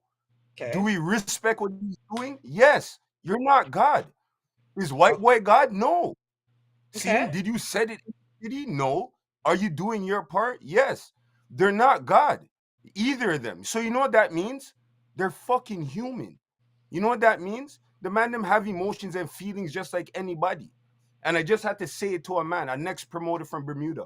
Mm-hmm. If you come and say to me in my ears, Blacks, Ray, and I go on the mic and say, I want to them man, yeah. The man them are human, dog. See? Okay. So I'm not, and I've spoken to both parties. See? Okay. And at no time White Boy saying, you know, he should have did that. It might have been a lapse in judgment, Ray. But if we're being human, he brought a man to a party. He said something to in the man's ear. And the man reacted on the microphone. And this is why I'm asking if we were there. Because in that pause where don't say nothing. I'm not. I was. In that pause where Kingpin went to his bag, me, you, nobody doesn't know what was said during that time. That video is in the back of the club. We don't know what happened. Right. So did a man say something? Did a man not say something? One man feels like he heard a comment which invited the situation that happened. Is he right about it? He said he was right. But as a man, as a human, as somebody that you're on the stage and everybody's looking at you and now a man just dissed you. Yeah. I get it. Now, the flip side is I get it for Kingpin too. Because you travel around the world, you play, you know how to deal with a crowd. You know how to deal with the crowd that's coming for IDs. So, yes, it's a dub plate dance. And yes, we want to hear your dubs, but maybe the crowd isn't there yet. For what I need the dubs to do, the crowd isn't there yet. When I was out the other night, I'm watching the crowd. Usually when I go up to that spot, I'll shoot the dance right into juggling. But the dance wasn't ready yet. So what did I do? I went and played Sizzla and Sanchez and stuff, and then we got there. So maybe Kingpin felt like, I'm gonna play the dubs, but it's not time yet. See Right, it? right, right. The promoter in his frustration go whisper in his ears, yo, dog, play the dubs. Yo, dog, play the dubs. Yo, don't tell me how. Yo, dog, play the dubs. Yo, dog, play the dubs. Play the dubs. Yo, man, you want to this fool? Yeah, don't tell me about. That's the first thing. Here's the second Okay. thing. Here's the second thing. Kingpin now, I don't think Kingpin is aware that White Boy is a part of the party. White Boy doesn't go to New York and clash. He's not involved in that shit. He went down that road already. He's not. He doesn't do that. So when Kingpin, when he's involved in the dance, and Fresh Cut is who's the link, Outcast Mhm. Sound is the link, he really doesn't have no reason to be in communication. So he doesn't know that this guy that's telling me play dubs is not a patron. He's the promoter. Right. So to me, that's the part. It's still annoying. It's still annoying. Seeing, but the man them are human. And to me, what it came down to was Kingpin was mad because this guy was interrupting, which everybody as a selector would be mad. Right. White Boy was mad. White Boy is mad because he just felt like the man dissed him and dissed him publicly. And White Boy did not feel like he had dissed the guy publicly. So Okay. to me, that's when a man says who is right and who is wrong. As a sound man, as a promoter, I see where the both of them are coming from. And the greatest thing about this is no man is saying is being wrong and strong about it. Like White Boy is not saying he deserves to get boxed and this Ray that. He's saying it's a lapse in judgment. Kingpin now, he's taking it not as aggressive as I thought he would have, which is good because I do not believe that sound people in the music industry, I don't think we should ever get physical. Seeing, Kingpin, but I I know understand. Kingpin personally. Kingpin is not a combative person like that, right? Like You're right. I used to do road with Kingpin when I first started going to New York when I started blogging. So like this is how I feel about it. I feel like White Boy flexed on Hold him on, Babs. and did Hold on, that. Babs. And Marlon, I don't like this that is that why. way. Hold on, Marlon in the chat. This is why I was thinking hard about this one for today, this conversation today, because I'm not here to do damage control for any man. I don't give a fuck what you guys think about them, and I don't give a fuck what they want to think about me. Right, All I'm doing is, as I do in every situation we talk about on this platform, right, I'm thinking about the human. That's why I started out and said, these motherfuckers, they're not God. right, They are human. So if right. a white boy felt offended and that was the reaction, it's not because he's anybody in the business. Fuck the business. The man felt like he got dissed. And Kingpin licked out against the man then because he felt like the man was dissing him and interrupting him and bothering him. The man them are human and they both reacted, but no man is saying you're a pussy and it's straight war. And the man them realized that it was a fucked I up I situation have and a big moved from problem it. with White Boy over this though. I have a serious problem because I didn't know he was the promoter. You know what I mean? And I didn't know he was like so like that like Blacks, I'm gonna throw a birthday party for you, bring and then I box you down. Like duh, I don't like that. Two, the And we fact that stand on that. No, you're right, and you're 1,000,000% right. and I don't like Nobody's not going to agree to say that was the right I thing to do. You I can't know be I somebody. but my issue goes deeper because and you know this too because you travel when we go on the road we're targets already because we're Canadian because Americans already think that we're soft and we're this and we're that, right? And we've gone through, you know what I mean, incident free in America pretty much. Like I can say that I have because bloggers get robbed, bloggers get jacked. Like this is a serious thing, right? And I can No, honestly say people don't know how serious it is. oh, I was right. in So, Jamaica. I'm in right. Jamaica. That's why Yeah. I Fargo. See, I'm in Jamaica, and a man on the internet promised me $50 and 2 gunshots. And I'm in a dance with Fargo, and then you see when the night's done and we're traveling back to where we're going. He's like, "Oh, yo, you know this guy Ray? I'm like, "Yeah." He's like, "Yeah, man. He came to the dance to give you the $50 and the 2 gunshots still." I was like, "What?" I'm like, "You're only telling me this now?" He's like, no. 'Cause remember, I Bruh. bought the house for them. He's like, yo, don't worry, man. Everything good. You and him good. And he was right. Because after that, when the youth linked me, everything was good. My point is that as sound people, whether you're in New York, Miami, Toronto, England, you see that fraternity, we gotta look out for each other, bro. So boxing a man, nobody's not gonna stand up and say that was the right thing to do. You know what I mean? It shouldn't have gone that way. See, but at least everybody involved realizes how it got there. So hopefully it never happens again. It I'm can't. not making excuses for anybody, but the I shit was fucked up. Here's We what bothers can't me. cannot make this a trend. No, but that's what I'm saying. So like it's the white, it's the fact that you're white that bothers me though. Right? Like and I'm just keeping it real because it's like you're not Mikey from Red Boys who grew up eating fucking cuckoo and flying fish and like they're Bajan. They 5-6 generation white Bajans. You know what I'm saying? Like you're from Scarborough, you should be playing in sync in 98 degrees. Like you should be jamming to Debbie Gibson right now. You know what I mean? And you're a part of dancehall and you're a part of reggae. And even broader, you're a part of soca. So this is a Caribbean thing. And as Caribbean people, we're so open to let people come in and be a part of it. They're not open to us being a part of what they have. That's the problem Nah, that I have. Hold on, the man. So remember the white boy now from St. Lucia that hijacked the girls' designs and then walk around talking about he's the first soca influencer. We're like, bro, what are you like? So you get in, and before you just chill, now you want to start taking over and start being like slavery stuff. You have to understand the tone of how this looks. Like you went to Toronto and a white dude slapped you up, a white dancehall selector. This looks away. This All looks right, yo, away. you remember when Boom Boom and Harry Hype came up here the last time? Yes. Do you remember what everybody was saying about that shit? How bad they played and whatever, yeah. So if you spend your money to bring somebody up here, Right. right?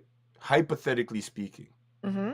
you bring somebody to come up here and they start out the first 15, 20 minutes and you don't feel it's going up to par. As the Mm-hmm. promoter, what should you do? Big up Chris Dubs. As a promoter, you try your best to resolve the conflict and handle the solution. How? No, don't do that. Tell me directly how you're gonna correct that Okay, issue.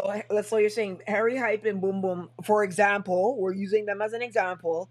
They didn't play well, so now you come According and you. to the people, All right, so now where you. I'm asking it, according to the people that went to the party on everybody's live and everything that was going on for that week, Right. everybody couldn't stop talking about that they didn't live up to what they seen in Jamaica. So my question to Babsy now is, you're the promoter that brought them up. You go 15 minutes into their round and it's not up to par. How do you correct that? You end their segment and bring out another selector. If you're talking to them and they're not like getting up to par and understanding like, okay, right now you're not doing the dance in a certain I way. mean, so hold on, just so I'm clear. I give you $4 and $5 grand, right? US, because they're collecting US, right? So I'm giving you this $4 and $5 grand for you to play 15 minutes and say fucking and come off. Yeah, That's what you said, right? basically. That's what And if you still if you're still down with my $4 and $5 grand. so if okay, so what's the primary For 15 minutes. concern? No, what's the primary concern then? Is the primary concern the patrons having a good time, the money that you've given to selector? Like what do you want to salvage the most here right now? I want the patrons to have a good time and I want them to get what they paid for. So then you pull them off or you talk to them and tell them that this and that. Hold on, let me read this comment. Wow, that's crazy, Babsy. White boy been in the scene and culture from time. He's not trying to appropriate the culture. He's a part of it. No, he's not a part of it. No, he's not. See, this is why I don't want to go and with I'm this and, whole and, fight thing. well, hold on. And I'm not saying he's trying to appropriate the culture. I'm saying he's disrespecting it by putting his hands on royalty from the culture. That's what I'm saying. You see? When you use words like royalty, his nickname is Kingpin. He's not the king. White boy is not the king. He's from King of D's though. And in the sound system world, Kingpin is levels above White Boy because Kingpin is with King Addies. King Addies is one of the most respected sounds in the world, along with Jaro, along with Metro Media, Stone Love, and all of them. Like 40 years in the business, Mighty Crown, whoever, right? So that Okay. So White Boy is you go to not a Carnival. Kingpin. He's not. You go to Carnival and there's a big show going on, and Destra goes on the stage after you say something to her backstage, and she starts dissing you up on the stage. What happened to this bitch Babsy Ray? Because she's who she is, you're gonna be like, it's cool. No, it's not gonna be cool, right? That's But I also know, no. No. Do you know why that's the end of the story? Because from that's not okay. You can't tell me how to react. I can't tell you how to react. I can't tell understand Kingpin how it, but what I'm saying is how this looks aesthetically. That's what I have the problem with. I have a problem with a white boy from Scarborough putting his hands on a selector from a dancehall reggae sound that's 40 years in. I have a problem with that. I'm not talking about he's not welcome. He's clearly welcome. He's been a dancehall selector for years. Nobody has an issue that he doesn't know who Sluggy Ranks is. But at the end of the day, he's been The only no. point I was making when I said about Destra, the only point I was making is that at the end of the day, this is for Kingpin and this is for White Boy too. At the end of the day, the two of those guys are humans, and both of them felt disrespected, and they both reacted different ways. This is not about Right. who plays what sound, how long they've been. This is not about nothing to do with none of that. To me, All it this has to is. do with it. Two men were on the stage and they felt disrespected, and one had one reaction and one had the other reaction. Right. And to me, you brought him here to box him. Like the whole dynamic no. I have a problem with. I have a problem with the fact that it's White Boy that brought Kingpin here, right? To celebrate their 40 years in music. And at the 40th year in music celebration, you box one of the King of these. No, bruh. It looks bad. It looks bad. It looks really Nah, bad. bruh. Nah, bruh. Fucking bad. Nah, bro. You know what I mean? If this was if White Boy boxed Steenie, this would be a totally different conversation, right? Not saying that Steenie's not royalty and dancehall and this and that, but Steenie's from Right. here. Hold on. No, don't change the rules. Don't change the rules. No, but Steenie's from here. Oh, wait. It will be a different conversation. And you hear what you said? It's not because Steenie's royalty. It's not because none of that. You know why it would be different? Because the two of them live in Toronto and the two of them got friends in this town. Whether they like it or not, both of their friends will take it up and it turns into a different thing. Kingpin's not from here. And out of the simple fact that he's not from here, that should have never happened to him. That's what I feel. So I feel like he did it deliberately because he knew Kingpin didn't have no steppers, because he was arguing with Steenie, and he knew that Steenie would have fucking done something different. That's the way I feel about it. You know what I mean? I don't like that. And the white part is just a top, like on the icing on the cake. Like you're not even Caribbean, bro, and you're boxing up Caribbean selectors. Right, so me hear everybody say something about Steenie before their Monday go on, right? And then me hear everybody say something about Prophet before King Addies go on. So let me ask you this. Okay. Between Steenie and Prophet, when you rank selectors in feistiness publicly, why is it nobody said nothing about all this disrespect that was going on? That's the thing. If something happened with Steenie, right? Did Steenie have a conversation with him about it? Nobody knows. No. Did Prophet? Nobody knows. But you know why we know about Kingpin? Because he said it on the microphone. So we actually don't know what's what. And I feel like that's the only place where it kind of got out of hand. No, it should have never happened. It should have never happened under no circumstances. But if we're being humans, that microphone embarrassment, I think, is what drove everybody to the point of where it's at. Chris Dubs is here. He says, you got to make the selector go and play. If him flop himself, Him flop himself. You No, did me your can't job. read. Me can't read. Chris Dubs, Colin, me can't read. Let me drop the link for Chris Stubbs. Chris Stubbs, Me can't look all read. your thing now. Here's the next thing now. Everybody's afraid to talk about it. He dissed the man on the mic because the man on the mic was harassing him he was like, yo, do this, do this, do this, do this. And Bro, all of the selectors that I talked to today were like, I would have boxed White Boy from earlier. Hutch is in the chat right now. You Hi, know how Hutch. much dancing gets done straight off a microphone talk and nobody now get touched?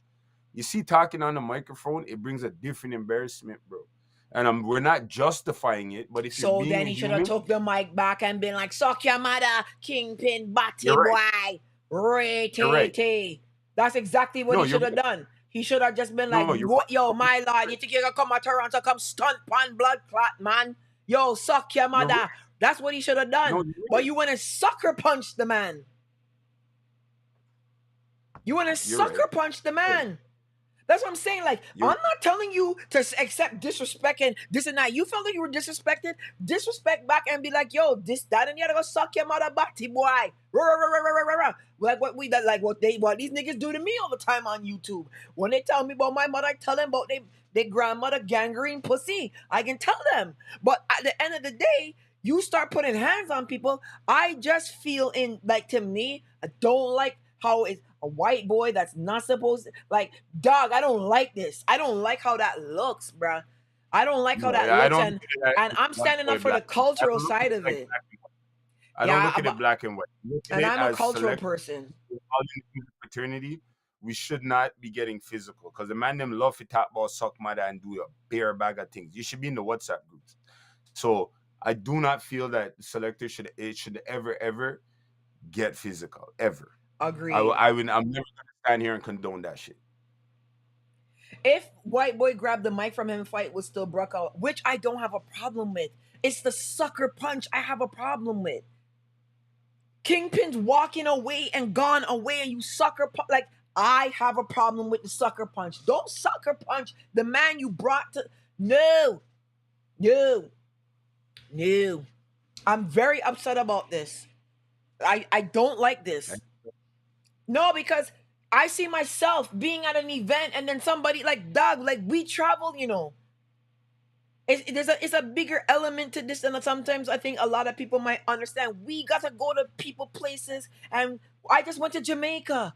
What if somebody come and sucker punch me in Jamaica over something? Like, these is things that you have to really be concerned about and be like, we can't allow this to go on. You get sucker punched by the man that brought you to the event for your 40th anniversary? Come on, man. That look away, B. How did you see that punch, though? It was hard to see on video. Sources. Hold on, look what so somebody said that Take us. is this the first time this happened? No. So I know that but the thing is, when Kingpin got hit with the microphone, they were faced. That's different, though. It wasn't a sucker punch. It's the sucker punch that bothers me, B. Knowing that he has no man around him to do nothing. Like it wasn't a fair fight. Like, if we're gonna fight fair. Me, I've been a billion fights in my life, right? Billion fights. I've been hit 3 times, and each one of those 3 times I've been hit is by a man who sucker punched me. Because I don't expect a man to box me just like that, right? So I know what a sucker punch feels like. Because you don't think this nigga gonna hit you, and then all of a sudden this nigga hits you. So that's what I'm saying. And I feel like I don't want to by clash himself. Kingpin. Yeah. I don't want to clash Kingpin because there's something very stinging in this guy's words that make people react violently towards him. But okay, Jimmy Spliff had, I think, And yo, I don't know if people know Pin. He's a really cool, like, I used to do road with Pin in New York. He's when a I first was. guy. And when I mean a good guy, like, he's easy to get along with. He's, you know what I mean? He's not hype and aggressive, and, you know what I mean? He's a cool guy. But there's something in how he says what he says that makes people react violently towards him. Like, if I heard White Boy box Jimmy Spliff, I wouldn't say I wouldn't feel the same way. But I know that Jimmy's like or Nasheen Fire, like these dudes' mouth is like if they got sucker punched, it would kind of be like, damn, Jimmy got to them again. Jimmy, good old Jimmy Spliff. Cause I know Jimmy Spliff, like you know what I mean? But like I just feel like a sucker punch on Kingpin is lame. White Boy has been boxed down by Polly though. Pin had an issue in Germany with LP. Well, guys, I'm just saying from the cultural perspective, you not Caribbean and you playing Caribbean music, you shouldn't be putting your hands on anybody that's legendary in Caribbean music unless they put their hands on you first. Why is Ricky typing in the chat? I don't know what Ricky's doing. I don't know what Ricky's doing. I felt a way because I felt myself being there. And I'm in a different place. I was just in Jamaica, you know what I mean? I be everywhere, and these people look out for me. I can't imagine me going to Trinidad and then Patrice Roberts sucker punching me. I feel you. We feel bad because like he's in a different country. All these things, if yeah. If you go to New York and you check in with Kingpin, he's gonna make sure you're fucking good. Nobody now fuck with the truck. He's gonna make sure you're good. So for him to come to Toronto and make that shit happen, that shit's fucked up. That's right? what He doesn't even have to know you too hard. He just knows that you play a song and you check for him certain ways, and he's gonna make sure you're good. Of course. So that's fucked up. It should. Yeah, like if you heard I got boxed down, like you would expect that. Yo, Babsy Box got boxed down. From you bring fight to this platform, you in the wrong field because that could be the high point to change the vibes. I just feel like he should just grab the mic and be like, yo, Batty boy, go suck your mother.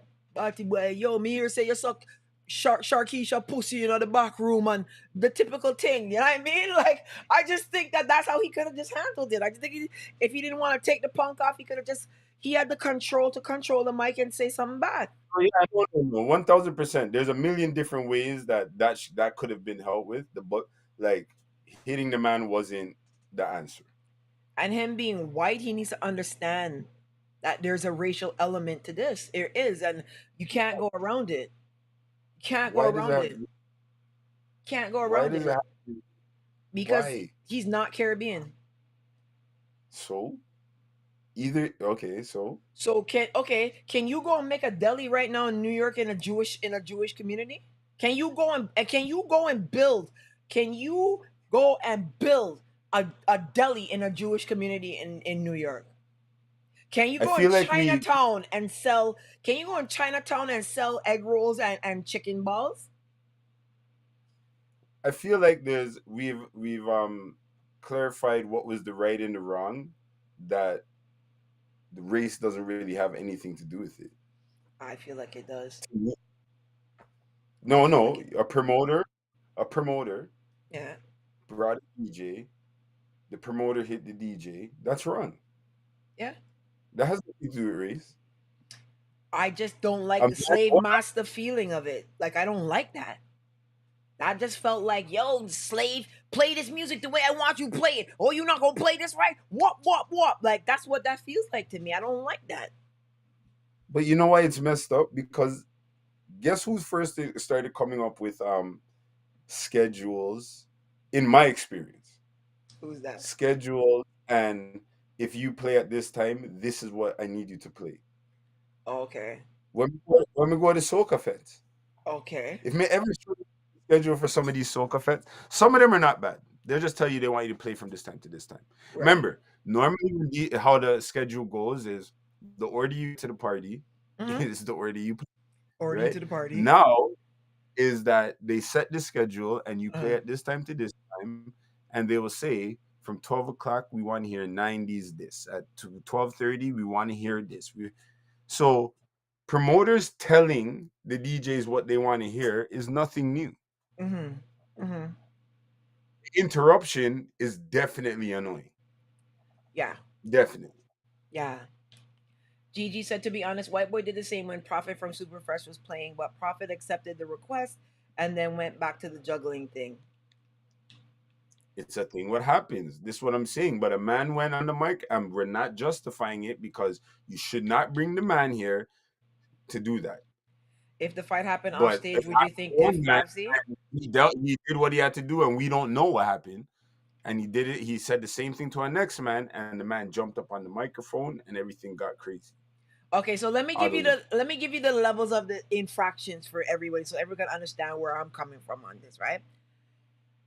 You bring a man here and you box him, that is a violation for me, okay? Don't matter the race, don't matter nothing, that is a violation for me. You brought the man I agree. here, right? I Now, agree.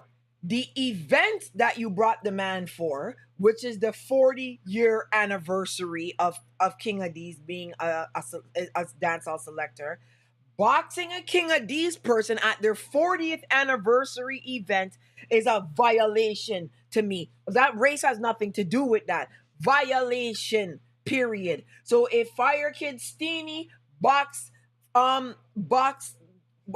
Kingpin, I would have had an issue with that, right? These are the issues. So I'm still saying I would have had a problem with that. Now, the sucker punch of Kingpin is an issue for me because he was not the aggressor. Right? It's not like he chucked White Boy and pushed White Boy and then White Boy went and ran him and like, so White Boy's clearly being the aggressor here. Right? The sucker punch is fuckery. If Steenie sucker punch Kingpin, fuckery. If Black's sucker punch Kingpin, fuckery. Okay? Doesn't matter who it was, you sucker punch somebody, that's fuckery. So we already have that. You brought him here and box him. It's the 40th anniversary, you box him. You sucker punch, box him. And now you are a white selector who's not Caribbean in dancehall, boxing, right? A sound that's been here for 40 years that's seen as a high-level royalty sound. That's just on top of all those violations.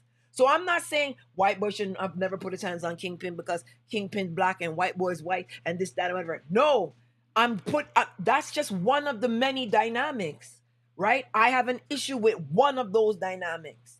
So the sucker punch shouldn't happen. You don't box somebody, you bring. You don't, like, none of those things should happen. But it's the white and black element. To me, going forward, I don't want you white folks to feel you gonna box no black selectors out here because you play sound and you're white. Don't get that idea. Don't get that idea. Like that's not gonna happen. That's not gonna happen. And that's the part that I'm standing up for because I'm a cultural ambassador, right? So it's not the squabble and not it's the sucker punching. You're like, oh, that's whack, blacks, man. Come on, man.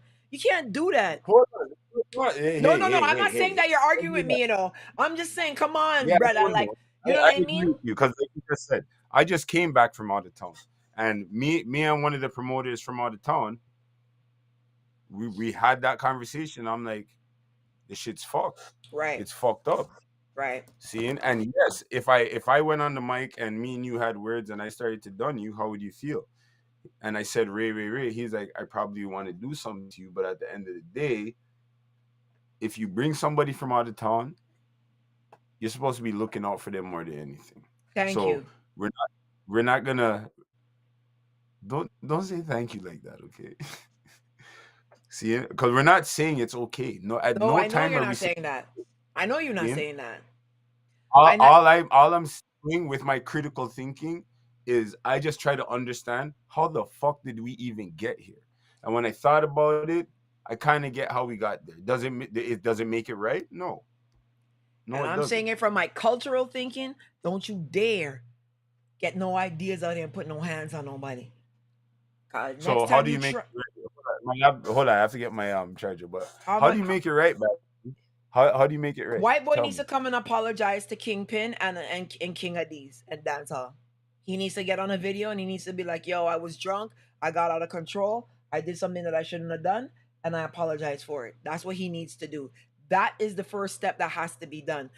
Whether Kingpin accepts it or not, he has to apologize publicly. That has to be done. You have to publicly apologize, white boy. You have to. You have to. You have to.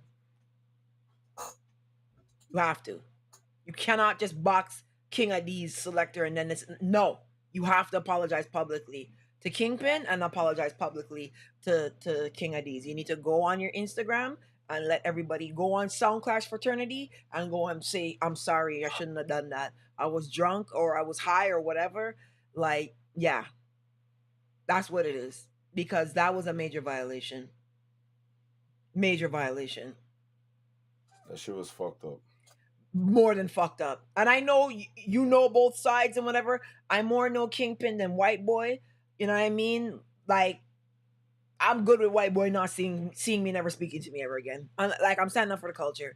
He don't have to talk to me ever again. I'm good. I don't go in Babylon Kingdom to beg them bread. You understand? You understand? But listen, did you get a chance to someone says, Gigi, public apology is definitely required. Wrong is wrong, especially since he brought him here. Of course. Of course. Is White Boy not a high level sound? No. No, he's not. In Toronto, yeah. But like worldwide, like Adis? No. No. He's not even in the top 100. No. There's so much dancehall selectors out here. There's so many dancehall selectors. White Boy's not in the runnings with them. Sorry. You don't answer that. Yo, Tyrone, why is Tyrone saying I don't like Kingpin?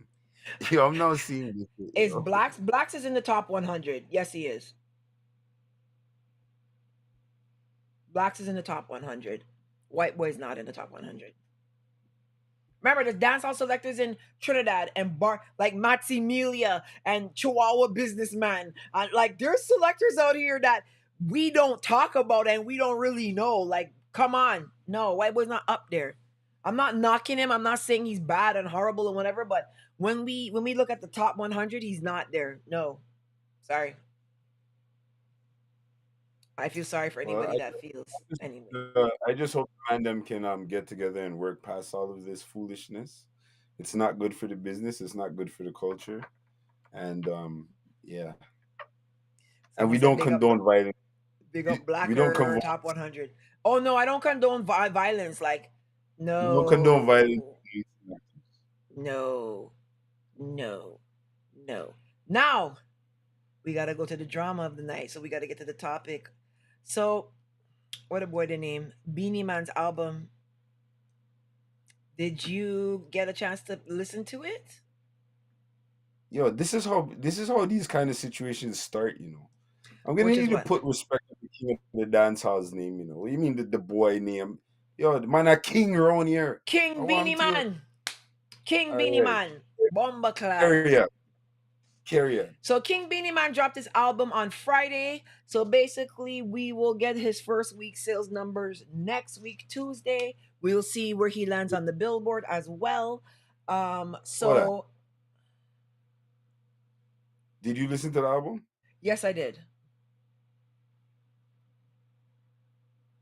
Mitchie Boo, I gave you a wrench.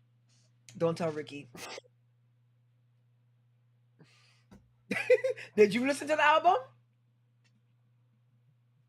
Working hours. Here's what I will say. Actually, let me see if I can play one. There's no dancehall on this album, right?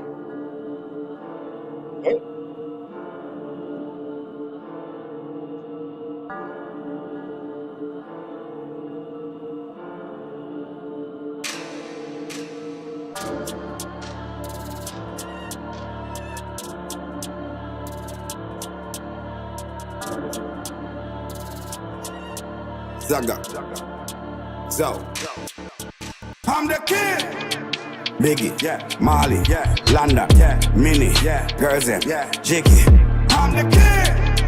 Biggie, yeah. Molly, yeah. London, yeah. Minnie, yeah. Girls, Jiggy. I'm with the king. What you telling me? With a machine, let me rinse it. Oh, and we don't know about the lane. Tell them boy, nobody can. Yeah, this slaps. Next song.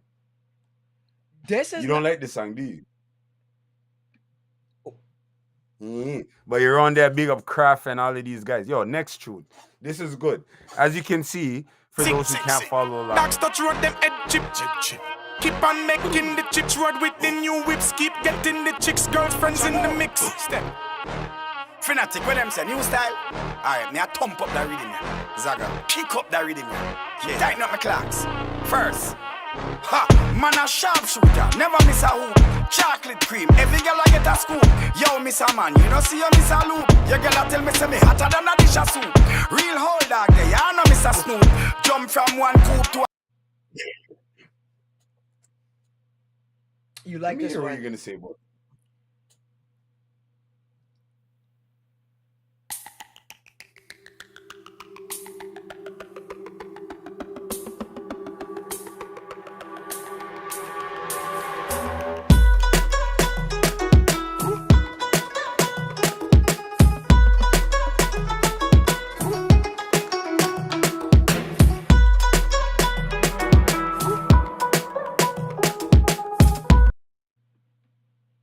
Play it. Why'd you stop it?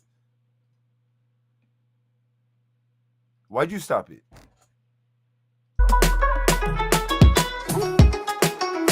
Well, them call me chop so we chop so we.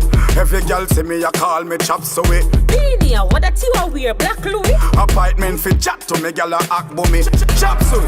How the Chinese cuisine with the hot sauce. All of me girl a top class man a top. Let's pretend Seriously? that this is the record, right? That's how I feel about this album. Are you serious? That's how I feel about this album. Do people agree with this shit?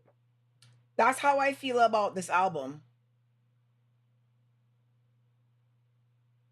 So hold on. If you like this album so far, press 1, and if you don't like it, press 2 in the comments. Because I'm very curious to know.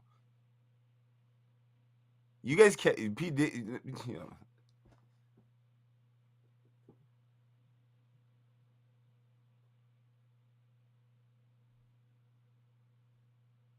Tyrone likes it.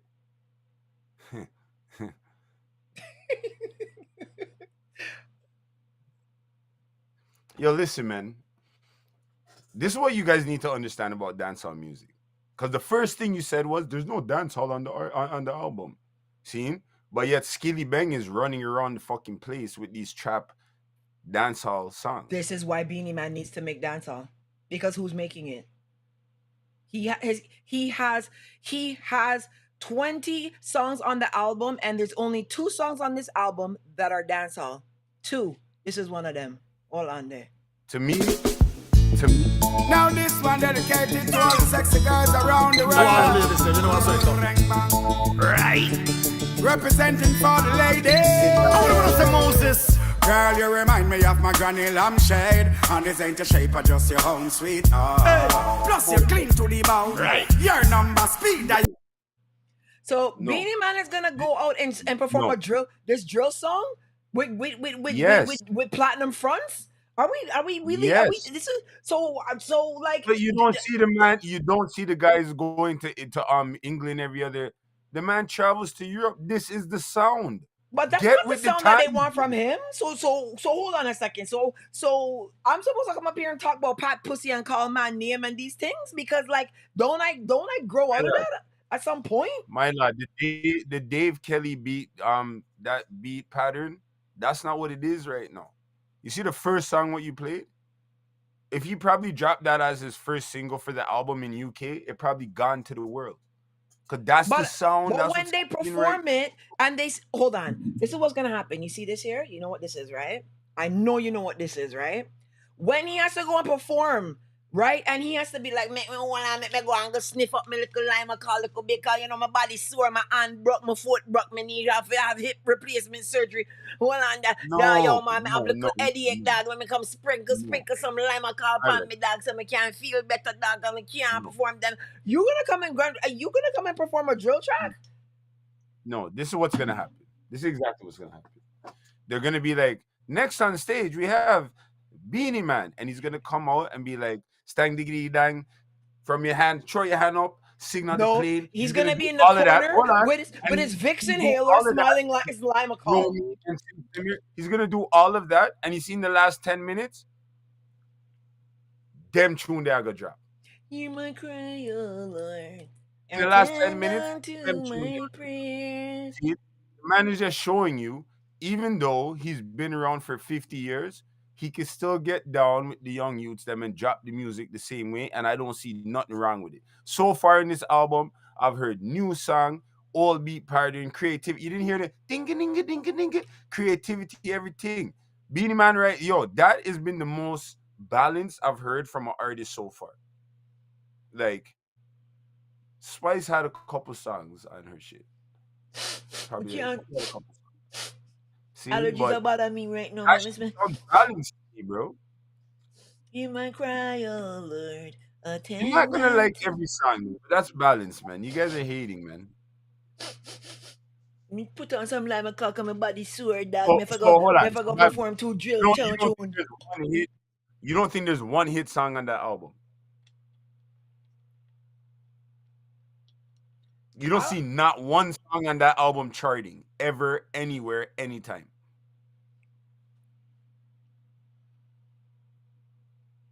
I don't know, man. I don't see it. I don't think this is gonna be a hit. Hear my cry, oh Lord. Attend unto my prayer. When my heart is overwhelmed. Who's featured on the album? Who's on that? Who's that drill song, for example? Back Row G, T-Way. Who? Central C? Central C? Back Row G, T-Way, and Miss Banks. Next song, Sharpshooter with Busy Signal, Gigs, and Pato Rankin. Then he has a song. That's a hit. That song has names on it. That song's supposed to play. All right, who else? Then he has a song with Backroad and Stoneboy. He has a Who song the with fuck is Maya. that?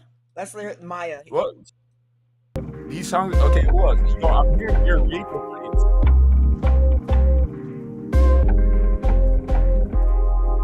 When girls want feel right, them send for the doctor. So much patient me like, them send for the doctor. When the girl them temperature soaring high, them send for the doctor. When the girls need surgery, them send for ya, cause I am the doctor. Girls line up while me operate. Inna the doctor lobby me see a lot of. The girls want lime, a call. Hear my cry, oh Lord. Come on, Black. Let's go to the next one. The doctor. I want to hear Maya come in. Slim girl plus girl with a lot of weight. If me knock it now, them say them back a hey. Girl in a coma, forever she not awake. Hand pan breast your heart of the proper rate. There me hard in me boogers and I pan me gate. Just set a new appointment, oh what a day. Gotta make an appointment, cause I wanna see the doctor. Oh, we got the right treatment. Said I gotta see the doctor. Yeah, I need the doctor. I gotta Flow, this is playing everywhere, bro. It's another one. I'm just curious. Seriously. Why you keep stressing yourself out? You can't be serious. Fire him higher Where Dexter Dabs. Left in my waist, man. Left in the right for you. Poison inform poison. First date, first night. Face pretty, bumper cock up your skirt tight. Come make me take you up on the first flight. Send you teen deep, your last. Is Beenie Man signed? No. Seriously. The fitness instructor, they call me Jimmy.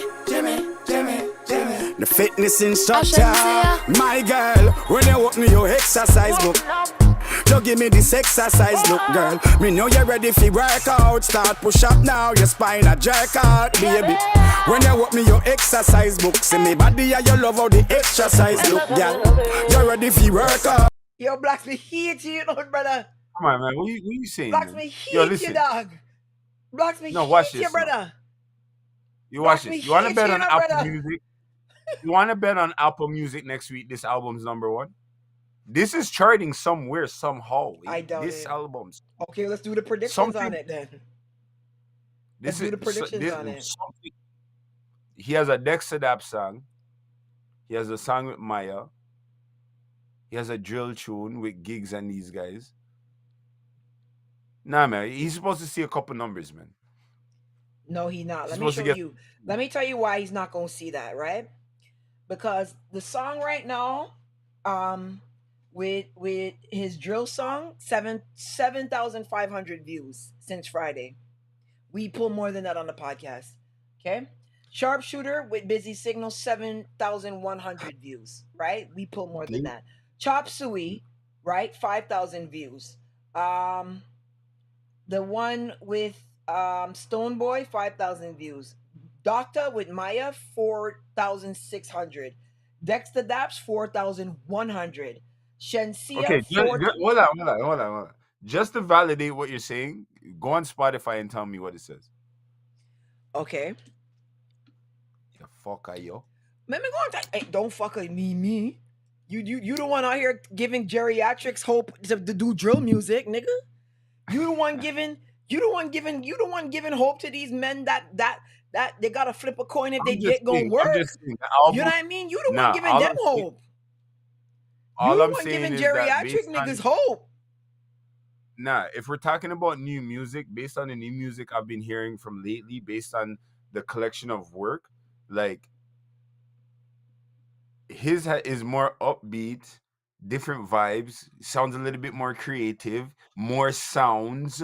It's not all, dungeon music. Like, I gotta download the app for Spotify on the computer here so that I can actually see the numbers. But yeah, no, you giving these guys hope. Now you're gonna see Major. People. Now you're gonna see Major Macro come out and be like, "Yo, I make it rain on them hoes." Don't do that. People, she doesn't want to, she opened one of the tune them on Spotify and she's like, she doesn't want to tell you guys. No, I'm opening it now. I gotta download it. No, watch. No, it's fine. No, it's I gotta fine. download You don't have to download it. I have to download No, it's fine. You don't have to download it. We understand. I'm showing you gotta download it. Zagazao. See? I gotta download it to see the numbers. So the numbers on YouTube ain't moving. Now you're gonna hear Bro Bancha come and be like, hey, and then go and drop some. Bro, don't do this. First of all, that's not the same thing. Second of all, Beenie Man fans, them a bad man. Them not dep on YouTube. No?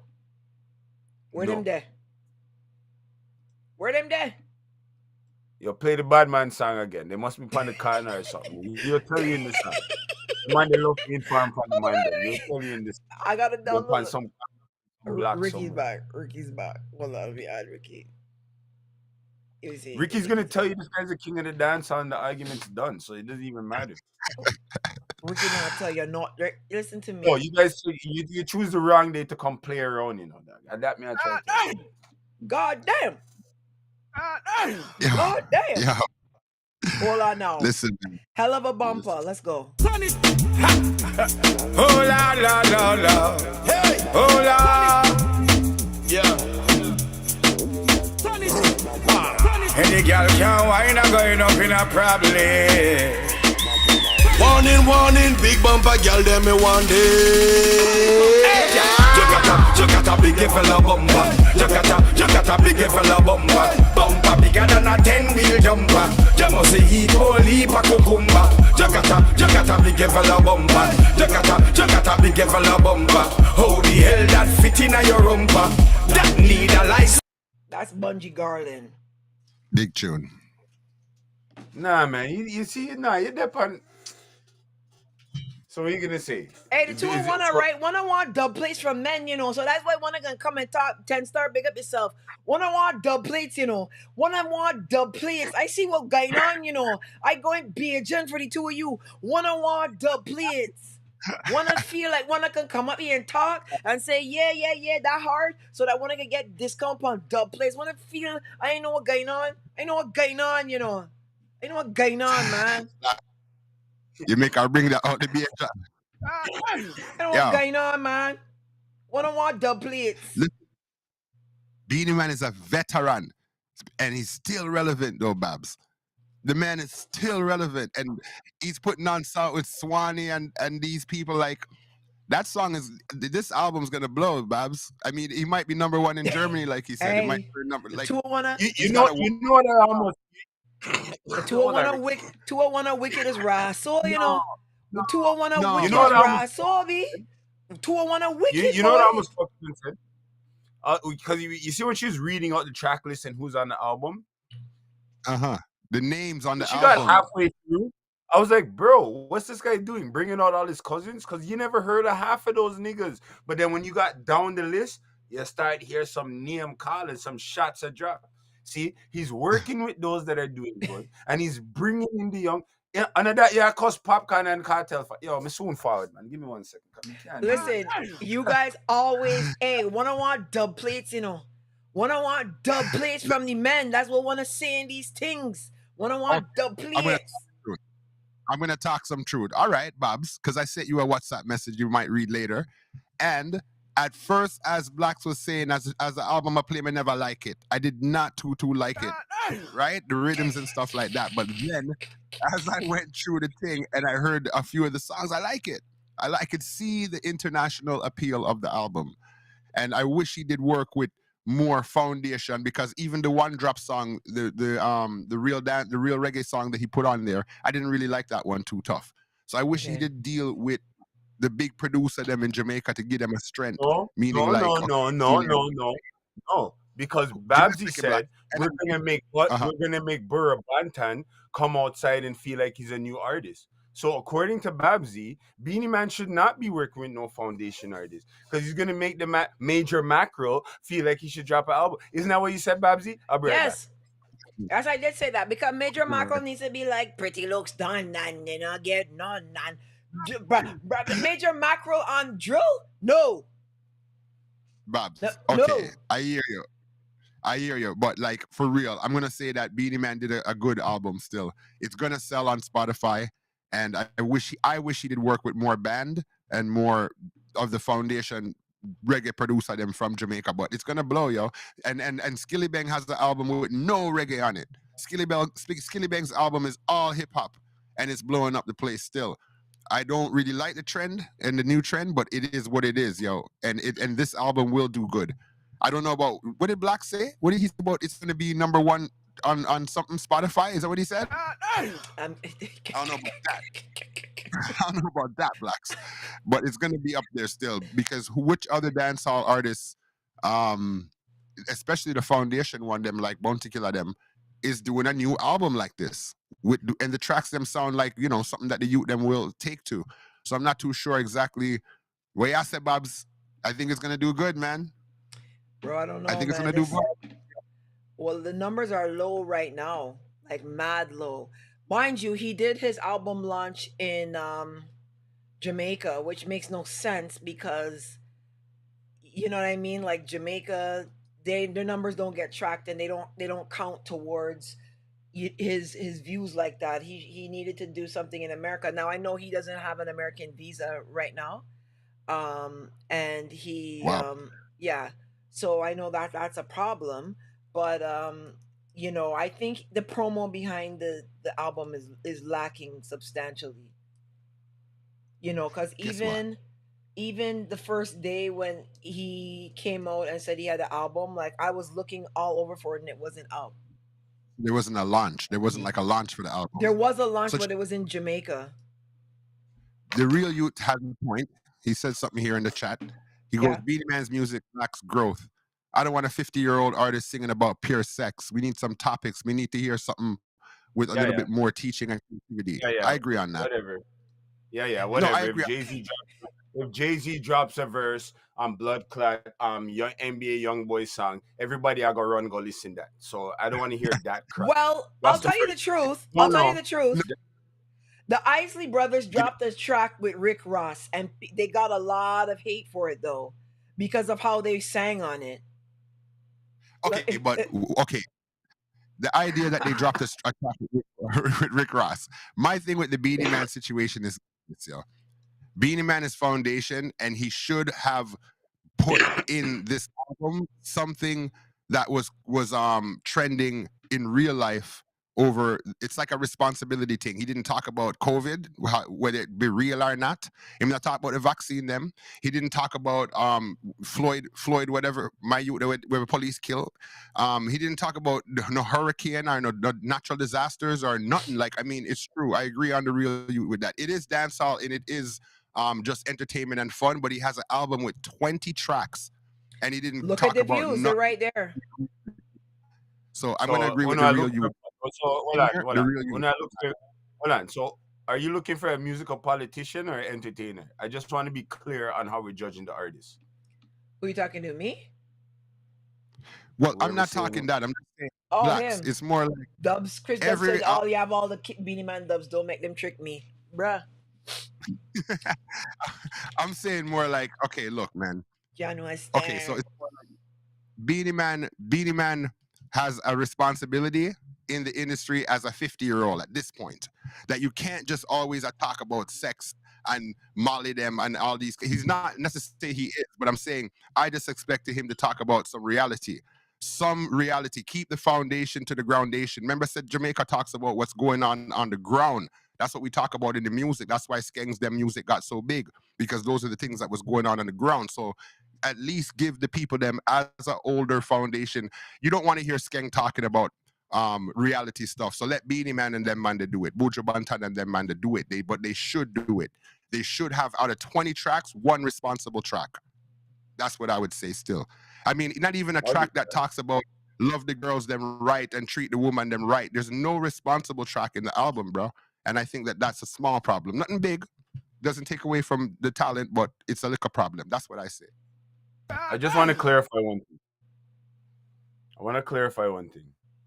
So I said that bet me his shit doesn't chart, like want to bet it charts on Apple Music this week. And then Ricky said he doesn't know. Spotify? When did the album when did the album drop? Friday. So between last Friday and this Friday, who else dropped the album? No one else. I'm just trying to understand if we understand how music business works here. That shit's charting somewhere. You think so? Something off it. If it's not the album, it's gonna be a song. Something is gonna hit somewhere. And if it doesn't, dancehall ain't a problem. Yeah. It will bang. Because nobody's not dropping nothing. So what are you guys listening to? If nobody's not dropping nothing and Beenie Man just dropped, the king of dancehall with his 3 million on Spotify. If he's dropping and in 1 week, nobody, I get it. You didn't watch the video, but you're not listening, you're not streaming. If this shit doesn't chart anywhere, dancehall's in a problem. If anybody doesn't see that, then the problem is bigger than what I think. So what are we saying then? That's what I'm trying to tell you. I don't think this is based on the views and numbers. I don't think this is gonna chart anywhere. Beenie Man just has to get on the promo. He's not promoting it properly. And there's, like you said, there was no launch for the initial album launching and stuff. So he needs to just get out there in the streets, get up in the dub plate sections, get into the studio, have every selector of them have certain song. Stuff like that will actually help him on the underground, still on the floor, on the ground, My other question, I had a next question here. Because you said that he did the album launch in Jamaica. Mm-hmm. And you said he shouldn't have did that? I think he needed an international album launch, because the album launch in Jamaica just had like Bounty and then people kind of at the event on stage and whatever. It didn't have... What's wrong with Bounty? There's nothing wrong with Bounty. I just mean from a media standpoint, you guys, watch your mouth, man. So like that's so I just feel like he could have had a bigger launch in America if he had just done it that side. Even if he called into Ebro and called into people's shows because he can't travel there, I still think he should have done some traction with academics, somebody. You know what I mean? I agree to an extent, but say that again, Ricky. Yeah, I didn't hear that. I think he could have brought in a couple of more big acts. Maybe brought Maya to Jamaica, maybe Khaled to Jamaica for his launch, to help out with the international spotlight, because the launch was very local and not everybody was anticipating and waiting on it. We as Right. sound men are not like, ooh, I have certain track before it even launched on the album. Before we were proud to have certain Buju Banton dub plate before the album even launched. Remember, Spragga Roots used to beat out the Buju Banton them from Bobby Digital before they even came out on 45. So he was very special for that. So I'm just saying, like, not even the sound men them were anticipating and happy and waiting for Beenie Man's launch. So he needs to get on the promo tip on. He needs to get on the ground a little bit more. Although he's big signed or big international Beenie But Man, he has to remember how he got to where he was, you know? Right. these are the times. These are the times where I expect Babsy to talk to the government of Jamaica now, because you have the big king of the dancehall. What is it? Is a reggae music ambassador around the world where people know this guy for dancehall and reggae music. His album is dropping, and when his album is dropping is when you decide to don't give him a visa. Yeah. What? It's crazy, eh? Hold on. So I'm gonna answer here the Isley brother and Rick Ross because they don't believe me. So let me play it because you know This is a reggae show. What Hold is on, this? just 1 sec. Maybach music. I like this Maybach music. Murder on the beat, so it's not nice.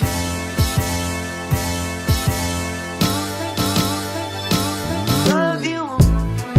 The richest niggas that they ever been. The biggest bosses that they ever was. I just hit the deal about another Benz. 300,000 on the car just because. Close the curtains when I'm riding in it. Double 5% tinted like I'm hiding in it. Thinking about the millions when I lay back. Richer than I ever was way back. Dreaming about my dog, wish I could bring back. Riding around the city in this Maybach. Can't compete how I'm coming. Cop a crib every Isley brothers talking about biggest Yo. Maybach and Rich's Yo. biggest. Now come on, bro. Come on, man. Nah. If anybody in the chat knows Rick Ross, follows him, DM him, tell him to link up Blacks Done the Place, Babsy and Ricky Turbo. If him did need the Barrington Levy for this song, him should just link one of them on them. Barrington Levy, me have Barrington Levy on my phone, brother. I was See, in Japan go with get, Barry. It's linkable. you make the business look bad, brother. We get, you say you couldn't get Barrington, so you get Smaddy with sound like the guy, but that guy's not the guy. And we respect the guy, but that's not the guy. That's not the guy. Yes, I did things too. And you're working in the dancehall business. The whole way I've linked to Barrington Levy. Big up Barrington Levy. He's on Instagram. He's active. He's out the road. He's performing. So that's the same thing I think Drake had an issue with Beenie Man where he sampled Beenie Man's track when he could have simply just linked Beenie Man and make Beenie Man do the liquor piece. Right? So these artists like a true Blacks attack, man. Don't go take Barrington Levy a sing-along, some fake dude trying to sing like Barrington when Barrington is live and direct. You mash up the Isley brothers. You just mash up the Isley career, name everything with one song. Because you couldn't, them. You're in Jamaica. Were you just in Jamaica, bro? You're just in Jamaica. Well, last topic of the night, guys, before we go. Let's talk about selectors and Babs, real quick. You them are shouting out loud in the chat thing. They're putting up, what you call it, capitals and all these kind of things. So Marlon said a good point that Barrington Levy's trending with the money is drugs song right now. So Beenie Man's gonna trend next. That's a good point. That's a good point because maybe the management them are working together. You never know. And the money is drugs song. Me just big up Barrington Levy, but I don't even really like that song too tough. But I can see it trending and I can see it turning into a big tune. Seeing so big up that song. And then Tyrone, what name? Tyrone Sims, I don't really understand what you're saying still, right? But you're saying that Foota Hype, them are not playing Beenie Man. I'm not too sure exactly what you're saying on that still, but all Beenie Man has to do is reach out to Foota Hype and reach out to Mataran them. And it's a rap, just as simple as that. Ricky Trooper, that's why Trooper's big in the business, because he would actually bust and inspire artists and keep them going and making all the sound them get them. Beenie Man's neglecting the underground, and that's going to be his problem if this doesn't kick off the way it's supposed to.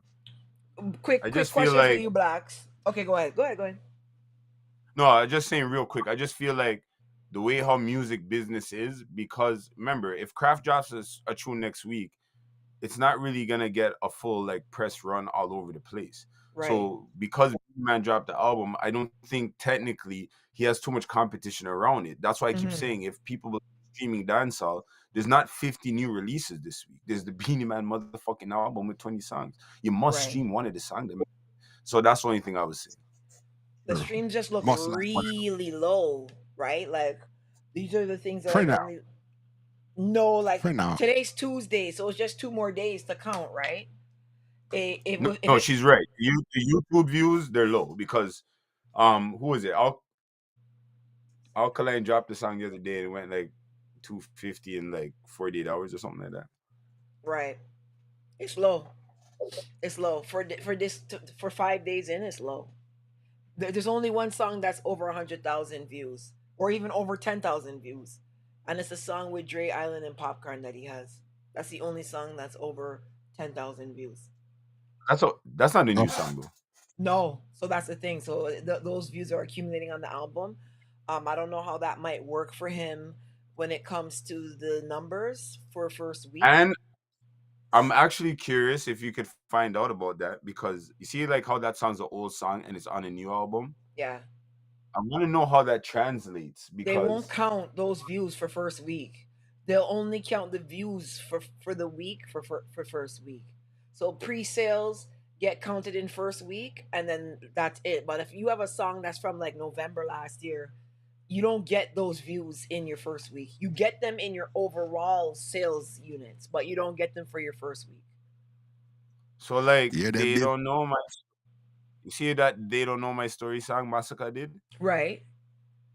That was a hit song, right? Right. That counts to his overall units for 438, but those streams did not count in his first week numbers. It counted in So his overall numbers. so Why? if the Because it album was did not. hold on, Ricky, hold on, Ricky. If the album did 250 Right?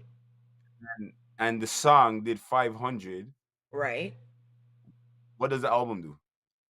If the album sold 250 first week, it sold 250 first week. Then now they're going to say the Overall. overall units is 750, but that 500 doesn't count to first week. It counts to the overall units. That's why I say if people understand the music business, you see that the man them are putting all songs with views on their albums. All right, Right. continue next time. So that's what they're doing. So they're getting these songs like Spice, Wine and Go Down There, whatever. She has old songs on the album. Those overall numbers will count overall, but they don't get to go in her first week. So only pre-sales go in first week, and anything that's streamed or bought in that week go into first week. You see, this is why this show is important. So all the young select of them and the young streamers and the young, what you call them, artists. Did you hear all that business talk right there? You all need to link Babsy and Blacks if you guys putting out songs on road. You need to know how your streams are being calculated and how you're going to get your money. You hear them business conversation there? Those are conversation behind closed doors with money involved. Don't link me. So you need to drop your album midnight Friday, right? Because that's when the counting starts. So it starts from midnight Friday and it ends Thursday night midnight. So you drop your song on a Tuesday, you're not gonna make Billboard, or you're not gonna like have no high numbers because you're not gonna be able to count in. You're only doing 3 days. That's why people are dropping their music Friday at midnight, because that's when the time starts, right? So Thursday night to Friday morning midnight starts then, and then it goes for the week and ends Thursday night, Friday morning again at midnight. So that's where you want to try to drop your first week numbers in. That's where they get counted in. Because Lido TV, they have a good point. So if you're being real and practical, Beenie Man is for the older generation because they're the ones that know him and relate to him and whatever. Right. Do you think there's a chance he could get at least 50% of the young audience that's... No. Why? If it trends hard enough for the old foots, Beenie Man's name is still international. If it trends hard enough for the old foots, them, the young punk, them, the selector them are going to play it. The DJs are going to play it. Marlon is saying, my youth Tyrone saying that Foot Hype them are playing it. So then from it trends hard enough for the old foot them, I think the young people them will catch on to it. It's going to be tough because it's you're trending against, you're going up against Skilly, Skeng, Kraft, these guys that's singing the same music. And then the thing is, they're all singing that music. He had some young guys in there, didn't he? He had Bungie Garland them too also. So he crossed over and he has young people as well. Yeah, but the thing about the Bungie and the Bungie song with him is this timing is bad, right? Because he's gonna get knocked out in a month for soca because Trinidad Carnival music releases start in October, right? You're gonna see Farmer Nappy and these guys start rolling out their releases. So even if it's a big tune, it's gonna get bumped out when the real soca guys come with the real soca. It's gonna get bumped, right? So the only way it's gonna survive is if it can blow up on the Uber Soca cruise. If it does well on the Uber Soca cruise, it'll hold ground. But outside of that, it's gonna get knocked out. Cause when Kess and Marshall and them start releasing, it's gonna just get pushed out of the way. It's just gonna get bumped out. Simple. Well, We you need got to Beenie get Man, Beenie Man booked on the Uber Soca cruise. Then that's the all thing, them things. right? So that's what you His gotta look management. at. You gotta look at. Well, now, for example, give me a second. We went to Japan. I got to bring it up again. Beenie Man was Right. supposed to be on that Japan cruise, and he didn't show up. I don't know what the politics at all was about that, but that was a big one in terms of his sales. I mean, if he was there promoting his album in Japan, that was like 5,000 people alone on that cruise there alone, plus social media. So he would have had a big jump step in the Far East world with just that alone. I wonder what his Japan sales are like right now, and what it Right. would have been like if he was actually on that cruise. Well, You know, the three most important markets right now are the U.S., Canada, and the U.K. They're the ones that are doing the certifications, et cetera, et cetera, et cetera. Japan is good for traveling, but like for stats and numbers, you want to make sure that you have America, they are UK, and yeah, but they're not dominant in the numbers market. If you understand what I mean, like people are like, "Oh yeah, he went gold in Japan." Like they normally, give you the props for getting the numbers in America, in Canada, and in the UK. So that's no, that's where true. you want to kind of Gold. focus on. And because dancehall doesn't have that visual anymore in America the way that it used to, you want to kind of get these guys to still trend in America like that. You understand what I'm saying? So right now Yeah, my black. my thing is with the one or two dance hall sounding songs on this album, there's more pressure on either other older artists to try to stay relevant, which is hard, or get some of these newer guys to do actually dance hall sounding songs because they're extincting the sound now. Now the sound is starting to go away. Cause when Yeah, Beanie starts the doing drill, we're in trouble. You know what I mean? Like he's the vintage sounding dancehall artist. So with him on drill, Bounty on zest sounding rhythms, like what's happening? true. Those are the real dancehall sounding guys. So who's making the dancehall now? Skeng is not making, you know what I mean? Like they're Let not me say making it like this. dancehall. Let me say it like this so people understand. Ricky, as a selector now, DJs, Beenie Man's album, you could find a song right now, I think, on that album that you could juggle with everything except soca, maybe. True. Dancehall artists are doing that shit. And I think with him trying to touch he has a two drill song, a hip hop R&B remix, a Yeah. guy with the soul. I think with him touching each part of it, he's bringing his aspect of dancehall to that what's relatable to you or me or somebody else. And to me, I just feel like it's way more creative than what the fuck I've been hearing.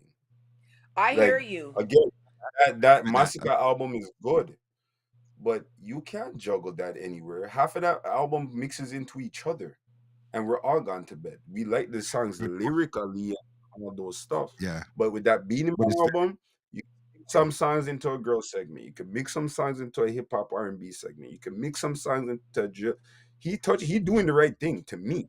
I wish every artist album sound like Beenie Man's album so. Question here: right now. Did Beenie Man have a reggaeton on there? And did he have a what do you call that one, the Afrobeats? Did he have any of that on it?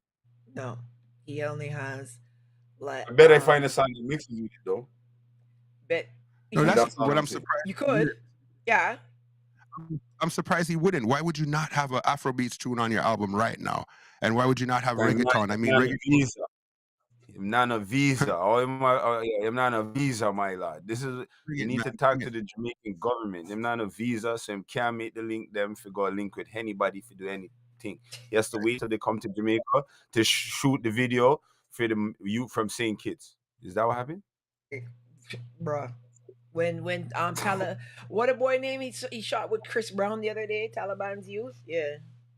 So he's doing a song with Chris Yeah. Brown. Jamaica government also made it that everyone going to Jamaica soon has to apply for a visa. It's something like that, online visa or some shit like crazy. One way. Does I got any it. Okay, Jamaican no, want to don't. marry me so I don't have to apply for a visa? I begging man. I begging a Jamaican saw- man. I'm gonna get that information and confirm. But the Jamaican See, government should really, Stone Boy's on the album. So Afrobeats is there. Stone Boy's on the album. I don't Afrobeats think is it's an there. Afrobeat sounding song though. when it's not an Afrobeat sounding song, the Stone Boy one. We don't care. So We this can kind ask you that. Stone Boy's not Afrobeat. Stone Boy's dancehall. Stone Boy's a Is dancehall Stone He's Boy artist. Trinidad? He's African, Is he right? And Trinidad? he's singing on the beat, right? Yo, I'm No, good with it. he is a dancehall artist. He's a He's dancehall artist. African singing on the beat. I want The to African own. one- I'm good with it. The African wants to cross over. He's not doing Afrobeats. He's crossing over with Beenie Man. No, So he's, it's not there's Afrobeat and there's no reggaeton on that album, and I think he should have had those on the album still. Just He- wait for the remix. he's dancehall. Chris Dubs, you don't like it, I like it. A Shatta 20-year-old Wally, ain't trying to Shatta Wally, 15. Stone Boy, Pata Rankin. Well, Pata Rankin is 50-50 now. But Shatta Wally and Wally is big. and Stone Boy are dancehall. Like hardcore But they're- dancehall. But they're African though. Yeah. or Trinidad. We're on Right. our way. Something's better than nothing. Hold on a sec. Bruh. I got you.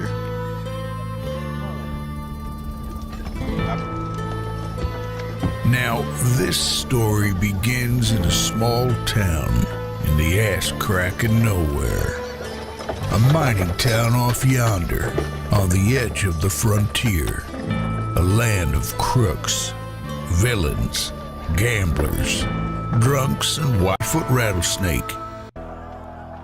Don't see every lost. Where the hell is the song? Not the damn video. What is that from? Hold on. Is that on Beenie Man's album? No, it's not on Beenie Man's album. This is Shatta Wally.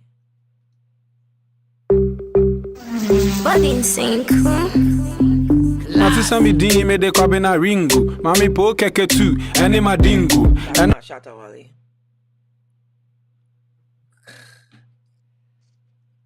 Let me see.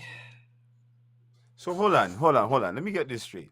See, hold on. So because Beenie Man is staying true to dancehall and he's working with the Afro artists that are doing dancehall, it's a problem now? No, I'm just telling you that. Now me it's ex me my papa son was once a not father. Afrobeats. That girl say you can't let me go. You say you won't let me go. Ah, damn you. Sing on the girl them a wine. Sing on the girl them a wine.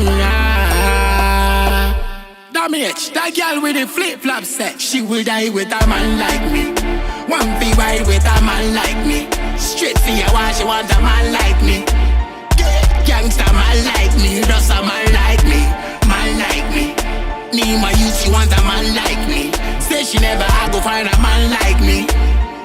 Gangsta man like me, man like me. She want a man like me, bad man like me. Like Shabba ranking in 1990. Better watch on yourself for your finger pointing. Better know say shot I got the lacking. In a OG girl I see me and be bumping. Chop, her body down like Humpty Dumpty. Me walk like a champion. He sounds like more dancehall than the Jamaicans right now. That sound good. It remind me of the Movado. He sounds like, what's what I'm trying to say? He sounds like more dancehall than the artists that are in Jamaica right now. He sounds way Who's that? more Who's that, dancehall. Shatta Wally? Yeah. No, that's not it. He sounds more. See, this ain't just Cold noosh. If you use a man beat a girl that a bush. Me they get stealing and me them all a talking about. Bad mind fake when we see them walking out. Even a me who I got talk about dancehall now. Yeah, even a me who I got talk about it. Kenya, Ghana. If a girl say push. He sounds more Jamaican than the Jamaicans right now. That was the Black Widow rhythm This remix again. this sounds like Beenie Man's album. Listen to this one. That's how we do it, no joke. Still a expert music like the coke. Girl, them bounce when me song touch the road. One man stand in a South Africa. Them call me dancehall man diva. Wagwan Kenya, big up me niggas. Ethiopian girl, them too genius. Zimbabwe girl, them love Junior. Wait, make me tell you about Burkina Bay. Ivory Coast girl, love how we do it. Gabon, girl say me great. In a Nigeria, we do all they play. Them wonder if me come from Ghana. Spanish girl call me Africana. Me love spa, always in the sun. Man a real gangster, me not like drama. Nigga me got daughter the potty Rama. Used to the clack sound from Fadama. Bust it in a Nima, when bust it in a Mala. Bust it in a Nima, we bust it in a Shama. Program them like computer. Whole heap a woman in a me IG and Twitter. Big fat booty girl send me a picture. Girl say shut a ya hood, give me haircuts. From you see me in a London, and you see me in a Kingston, and you see me by a mansion. These, all right, you see how he flowing like that. That's what I'm trying to say. They doing dancehall. These guys are still doing dancehall. Beenie Man has at least 10 songs that can mix with that. Kraft doesn't. But Beenie Man's not delivering dancehall sounding to me. That's the thing. He it's one thing if you're on a drill Beenie beat, Man, but you're still yeah. That's Beenie Man, yo. But I feel like these songs here sounded much better to me. No disrespect, still, not gonna lie. But Beenie Man's thing was shot. I agree, Jamrock. I think Beenie Man's album is gonna shot. Just give it a little bit of time. It's gonna trend somewhere, and Black said that earlier too. It's gonna trend somewhere.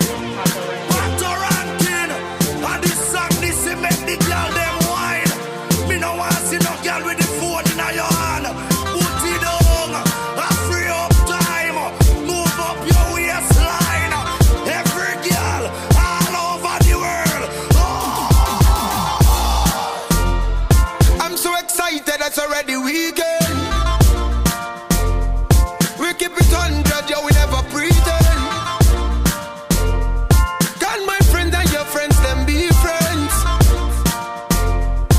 Sky level, girl, they're whining different. Girl, I'm whining so different. Girl, I'm whining so different.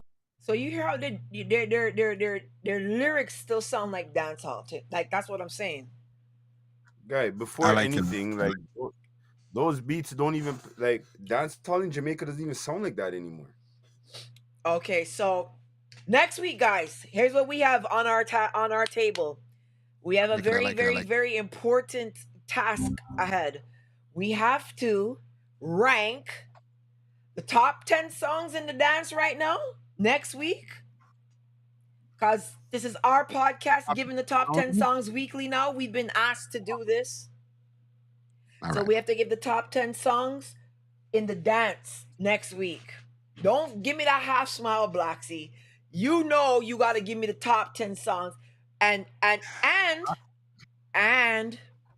we have to give the top rhythms to cut dubs on for budgets. Nah, we're not doing that. Yes, we are. No. Why are we not doing that? Nah, let the man go build their own song with the little. No, we have to give them the info that they need. So we're gonna give you the top 5 rhythms that you should cut your dubs on, where you on a budget and you can't go wrong. Well, that's gonna give it all those 50 rhythm them. Like that's gonna be the basic slang tang and then with your rhythm and the answer rhythm and the Far East, because we're not gonna give away our secrets to this game. That's one of the formulas. Them selected them don't deserve. Some of them are dunce in our bobs. Some of them are real dunce and have no intelligence. As soon as they hear Bojo, they want to put him on the taxi rhythm. They don't even think. The other day I heard Lindo P play the drift dub pan a piece of Studio One or some kind of Channel One rhythm. Phyllis Dillon, my lad. Phyllis Dillon rhythm, right? So I heard that. I was up at Scarborough with you and I heard Lindo beating up that song on drift. I have the drift dub, right? And I have it on the 90s, on a 90s rhythm we remix it on. But what Lindo did with the drift rhythm, I'm not going to give away a secret like that to them, like a done set selector out a road. Some of them don't even deserve to be even playing sound with alongside people like I and Blacks and Lindo. So I don't want to give them no secrets. Go cut it on the Slang Tang rhythm. Go cut it on the Far East and the Taxi. I think those are the best rhythms for all songs. Listen. If you're I'm gonna try sing on this right now. I bet me fuck up in ya. Drift.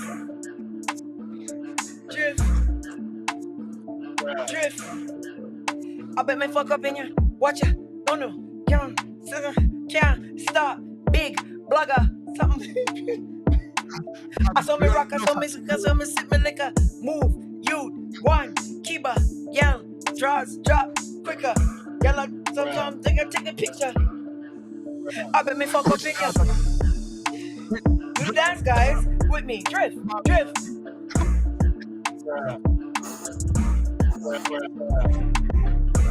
Yo, tell them want blood clot fire all you know. Yeah, listen, all the two I want firing like raw soul, you know.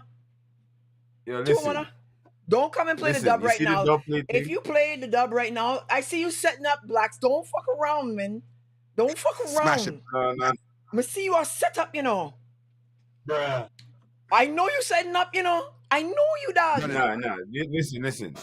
All I was gonna say is that when it comes on to dub plates, it's very like you need to know music, and if you don't know music, because dub plates are not cheap and they're not free. Like you might get one or two, but they cost money. So when you're ready to get a dub plate, you have to think to yourself that I like this rhythm and this song will sound good on it. It doesn't have to be Slang Tang or Far East. Just find a rhythm that you like. Think of a reggae, dancehall, any type of song you like, and put it on that rhythm you like. People listening, I'm an old goat, right? And I still know all the young shit. You know what I mean? If you understand how we know, you know, we still keep it in the loop, you know. That's how we do it like that's the way in Nigeria. Voodoo Excellence, Yahoo Boys. Yeah, you want me singing on me? Big up Mitchie Boo. Charge you that, you know. Let me try it like this. Dog them and they are large up another beat. Mark X with the crown, you know, see the plate. Big food we drag down, make me celebrate. Costa Rica, drop chopper and dialing. Cash up, data instant wiring. Honey my gala sing like violin. Hey baby, if we go to buy a ring. Big spenders, something back that. Don't probably Molly in the sunset. Post a picker in the caption. Can't rock again, no matter which side we drop from. Some transaction, some transaction. As we graduate something in London. All star then the whole of we are champion. One man a day large up another beat. Mark sex to the crowd, let me see the plate. Big fool regard down, let me celebrate. Costa Rica in. I don't know. Chop the line dialing. Cash up, data instant wiring. On the mic, gala sing like violin. Hey baby, we go to buy a ring. Big spenders, no. I can't believe you know the lyrics for that song way better than me. I can't believe that, right? Yeah, broke against the wall, some door. Hold up, we are champion. Dog, they are large up another beat. Mark X with the crown, you know, see the plate. Big phone we drag down, make me celebrate. Costa Rica, chop the line dialing. Cash up, data instant wiring. On the mic, gala sing like violin. Hey baby, if you got a wiring. Big spenders, Blacks and Ricky.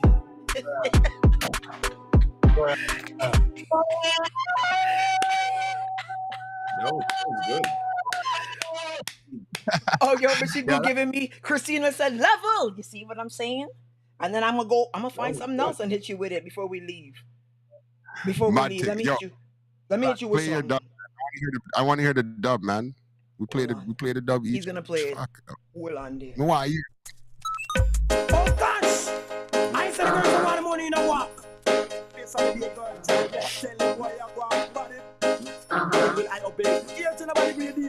We wanna know what you don't want say massive feed do every dance you know. Keep on make them get curfew. Well, I know what you know massive feed do every dance you know. Keep on make them get curfew. Bright light, something shine on ground, something. Black stone look at me like that. I got my Spanish and done. Finish 14, we say Matic and XLR gun. So me, I love it work on head to the ground.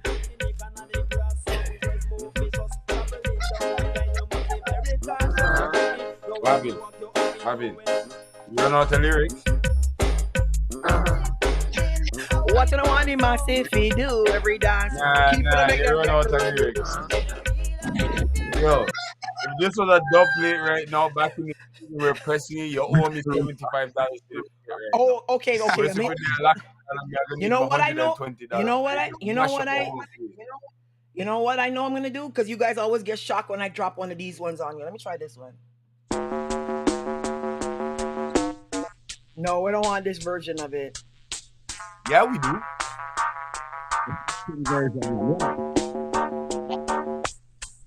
Asnaldo.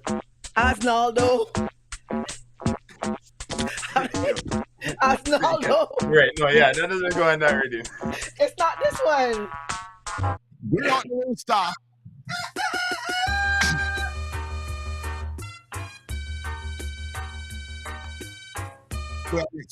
You're ready. Hey, you two of you like some stupidness, you know. ready for the next one. Let me see if I can find something for you now. One more look. Well,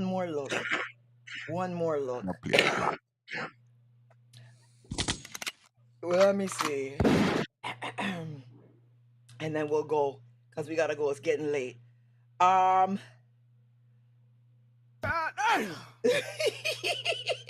We can't that stupid sound effects. Okay, let's try this one. Roadcaster. You know it's bad if I have to go for this. Only you. Only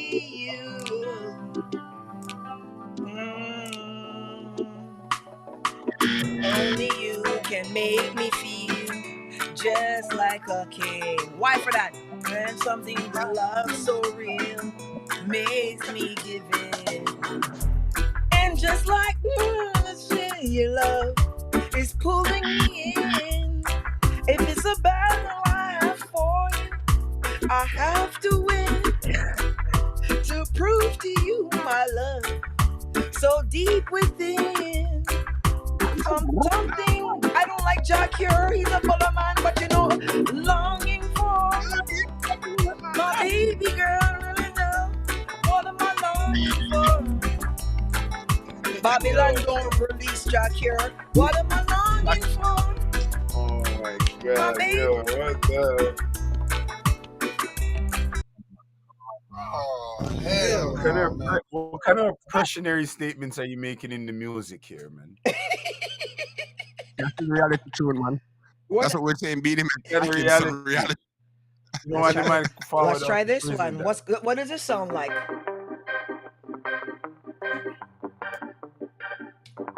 And then in love and people in marijuana, party corner.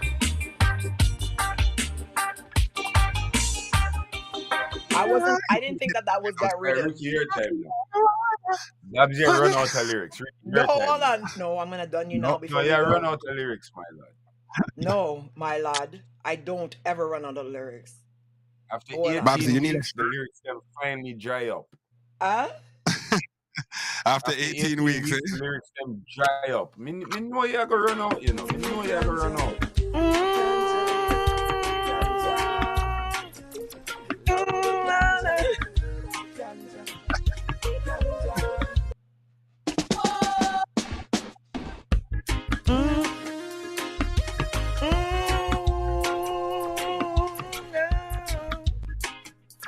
Reaching out. Na. So I'm a ganja planter. Call me the ganja farmer. Deep down under the earth where we put the ganja. Babylon, why you will sing these kind of songs? Yes, I'm a ganja farmer. Call blacks the ganja farmer. Deep down in the earth where we put the ganja. Babylon. Ooh, ooh, ooh, ooh, ooh, ooh. It's not this thing in LA. No, that's how it goes. That's how it goes.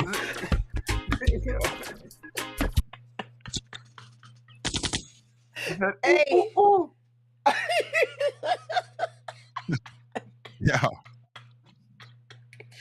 Hey, we're Yeah, I stripping, have you one more know. thing before we leave.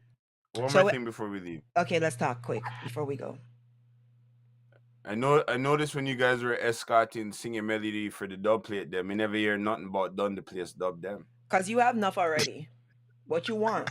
What you bitches want Hold from on. a nigga? What Why you for want? that? The man got the man to ass is. You can't make this shit up. You can't make this. Bruh. Not escort no man. What rhythm is this? Not escort no man. Power cut. No, I'm not using that. You are my father fan, but one.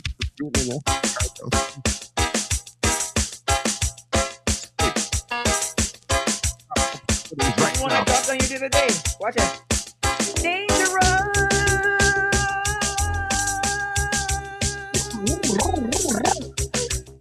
I am dangerous. Yeah. I am dangerous. Yeah. God, who I put my trust. Yeah. I want the sun come shine and the rain come fall. Black is dangerous. Yeah. I want to move in the night and it shines so bright. Ricky's dangerous. Yeah. Dangerous. Yeah. I am dangerous. Yeah. Level. She finds some lyrics. Okay, the got lyrics they some. might not be done after all. She finds some lyrics. Oh, because I'm singing about you now. Oh my God. You lie. Because I can't. You do it, man. Don't you do it. I really want to take for yourself. I really want to take for yourself. I really want to take for yourself. I really want to take for yourself. Move some of them bad minds. Oi, oi. Bad minds. Oi, oi, oi, oi. Move some of them. Brasso. Hey, hey. Basso. That's rap. When you sing them big hit championship song there, you need to have a better attitude. See, them songs they get happily. You understand? You need better attitude when you sing them lyrics there, or else Better you can attitude? just tackle yourself. Exactly what this song said to do. Yo, as soon as I press it, I'm like, oh shit, I can't even stop this right now. What's this one? Let me hear what Exactly. this is. What's this? Starpoint Beats. Oh. Yeah. That's Zeramar. Them want to know about the Black Queen? They call her Babsy. That one there. No, we can't do that. That's a new rhythm. We're not using that. What's this? Yeah, we don't know them tune there, foreign. Sorry.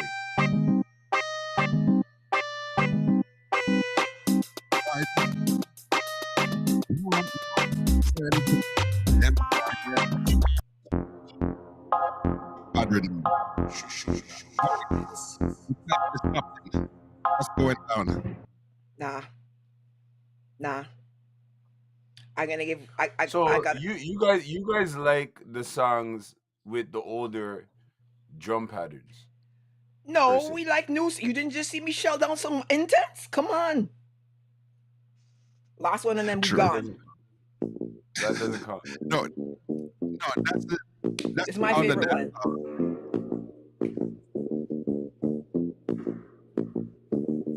No respect, disrespect in all aspects. Some boy don't know who them a deal with them fi stop and check. No respect, disrespect in all aspects. Some boy fi know who them a deal with them fi stop and check. We want them, cause we a guard do no life and we no know. When we all asleep, we a patrol out a door. Cause we a guard do no life and we no know. When you asleep, Ricky out a door. I shall sing as long as I live. Oh. I shall sing. Oh boy. Hold on there. What just happened? The lyrics run out again. Yo, my God, me out there, man. Yo. This one's for you and then we gone. going on today. This is the last and then we out. Blacks, we gotta sing to you because you know you love. I know you like this one.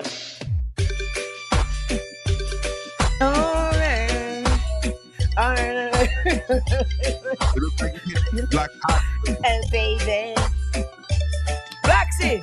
Not to Ricky though, okay? No Ricky. Boy, I love you and I just can't lie. To tell you this, Blacksy, right in your eyes.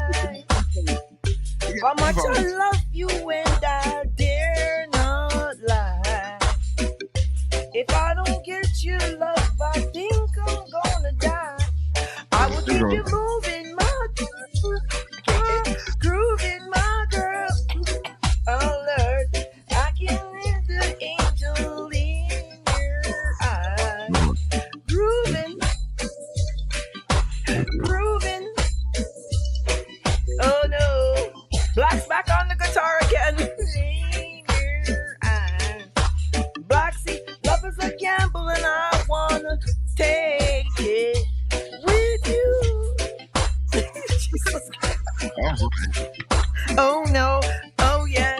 I don't wanna lose my love for you. No, no.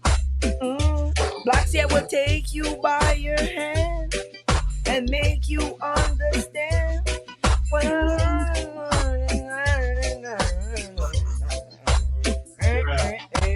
grooving, grooving. Yo, these motherfuckers is singing, you know. Bruh, my throat hurt. Black's to play the bass. Yo, big up BSC, my general. Where you gonna be this week? Tell the people them quick how to find you on social media. Blacks, Ricky, how we finding you? What's going on this weekend again? What's going on this weekend? Oh, Moet. It's Moet's birthday party this weekend. Okay. Big up Moet. Big up Moet. Are we giving out any free tickets? Anybody getting any shit? We got anything to give anybody? What's up? What's going on? Start liking them promoter properly, you know. So what? How much ticket you need? How much you need? How much you need? We can give away 4 or 5 tickets to the first. And you guys got to move quick because the last time one of the persons, I never saw the message till the next day, and they were like, "What kind of thing is that, Black?" But the timestamp on the DM got them the ticket. So I'm giving away 5 tickets to the first person. Sorry, the first 5 people. No. I'm gonna give away 6 tickets to 3 people. Yeah. So 3 sets of 2. So the first 3 people that DM me and say working hours. I don't care where you DM me. Just DM me any which part you can find me and say working hours. And you get tickets to Respect this Saturday at Diamonds. It's Moet's birthday party. And Dice Lock is there. What heap of people are there? I'm there. I don't even know who else is there. But there's lots of people there. It's going to be a good party. So DM working hours for them. Working hours, HOURS, like that. Yeah. I was born in Canada, so you know what I mean. You can go and use the proper pronunciation and spelling for everything. All right, who's on the party? Oh yeah, so you have Blacks Done the Place, Soca Sweetness, Dice Lock, DJZ, White Boy, Infamous, GQ, and Mr. Presto. See, and that's this Saturday. Diamonds Lounge. You know what else is going on too? There's a summer day party actually. Me, Steenie, I think Chippy's on it. Banky's from Jamaica's on it. Anyway, just follow my IG, Mr. Working Hours on Instagram. And if you follow me on TikTok, I put the flyers in my story Thursday, Friday, Saturday. Where you gonna be, Ricky? I'm gonna be up at Black's party. Be rolling. Well, I'm gonna be in my house. I'm gonna be up in my house. No rolling out for now. I can't roll out till the end of. Oh, so the Alkaline show that's going on here September 23rd is still happening, right? Is that the Palms Nation thing that Dre named? Palm Nation September 23rd. Yeah, that might be that. Yeah. Are we going Jada Kingdom as a podcast? Confirmed. We can work Jada Kingdom. When is Jada Kingdom? Jada Kingdom has been confirmed. Alkaline has been confirmed. He actually sent his video drop and everything in the week here. Jada Kingdom Byron has been confirmed. From where they just Jada, you don't know Jada. Link said. Yeah. want some Me dub make plate. her link you when she left from around here, so. Run the dub plate so that I can sing while you guys hang up on me. Run the dub, Blacks. Run it. Go, quick. Go, True, All right, so Blacks. everybody have a good night, okay? Everybody have a Go, good night. We'll Blacks. see you next week. Same bat time, same Hold bat on, Blacks. channel. Making No, it you wait. late. I'm working hours. Blacks, now you gonna get it now. Blacks. Bellias. Oh God. That one your name Bloodstain. Pussy all this week up off all like Blacks, Bloodstain. Hold on. Girl like we not take bellias. We send man go hospital. Leave them up till them tired. Son me not partial. Give me a stone fishy down pong. That sounds so wrong for me to say this. Not like long. On the floor upon caution. On the done. What? Hey, slew them a beer, feelings them a carry. Them done bow already, so them can't say them sorry, lad. Slew them a beer, feelings them a carry. I want to tell them, I want you know. Mr. Watchy Poom. Hey, Mr. Watchy Poom. Hey, let me catch you with the black. Let me catch you with Ricky. Hey, come on, I got it. Watch it down. I also them a shatter and I watch them woman. When we call them boy, them pussy watch man. I also them a shatter and I watch them woman. When we call them boy, them pussy watch. Mr. Watch it Poom. Carry feelings fizzle. And cook home come. Level me. I know you felt like you're on stage just now. You got 5 laughing. What? Oh no! One more. Watch it. Hey! Watch it, Ricky. Watch your friends that you keep. Watch your friends that you keep. Watch your friends that you keep. No for them a liar, some a thief. World done know so we no friend pussy wall. We're done know so old Babsy run cool. Anywhere we see them, boy I patrol. This Ricky, then you mind if I got old. World done know so we no friend pussy wall. King Turbo to the blood clot world.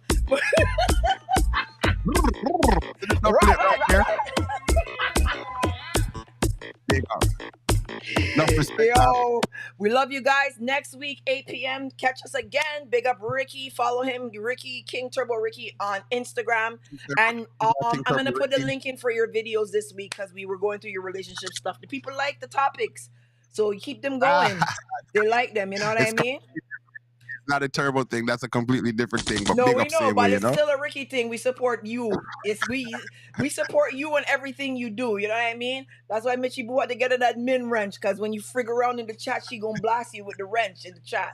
So she had to get that. But everybody have a great night. Love you guys. Thank you for the support. Huh?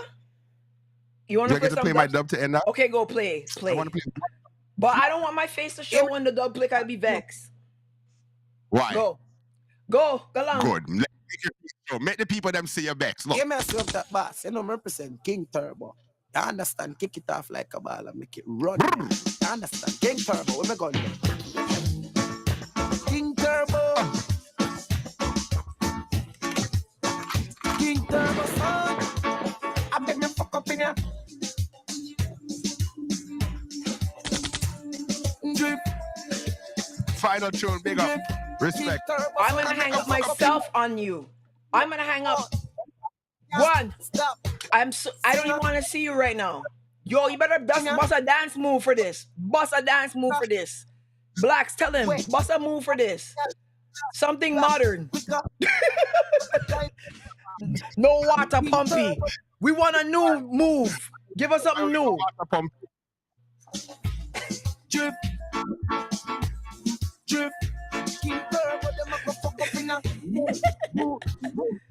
Listen, bye guys, love you. Make sure you subscribe. Make sure if you're watching the playback, you like the video so we can come back here and help you. You understand? And give you all the information that you need. We love everybody. Big up Drain Nation, Christina, Nikita, I love you. We gotta talk, eh? Jamrock Records, you always know I got you. Mitchie Boom, Marlon Newbie, you know you my heartbeat. Christina, you know you my heartbeat. You guys know all this. Everybody that's still around, make sure that you guys like the video. Try to share it somewhere on your own Instagram somewhere. Take some clips, push them around, help me out. But I love you. Last week, 19,000, so we just a little bit under what we did before. But anyhow, love you guys. Be good. Stay out of trouble. And Friday, I'll be back to talk about the Caribbean Music Awards, all right? Bye. See you soon.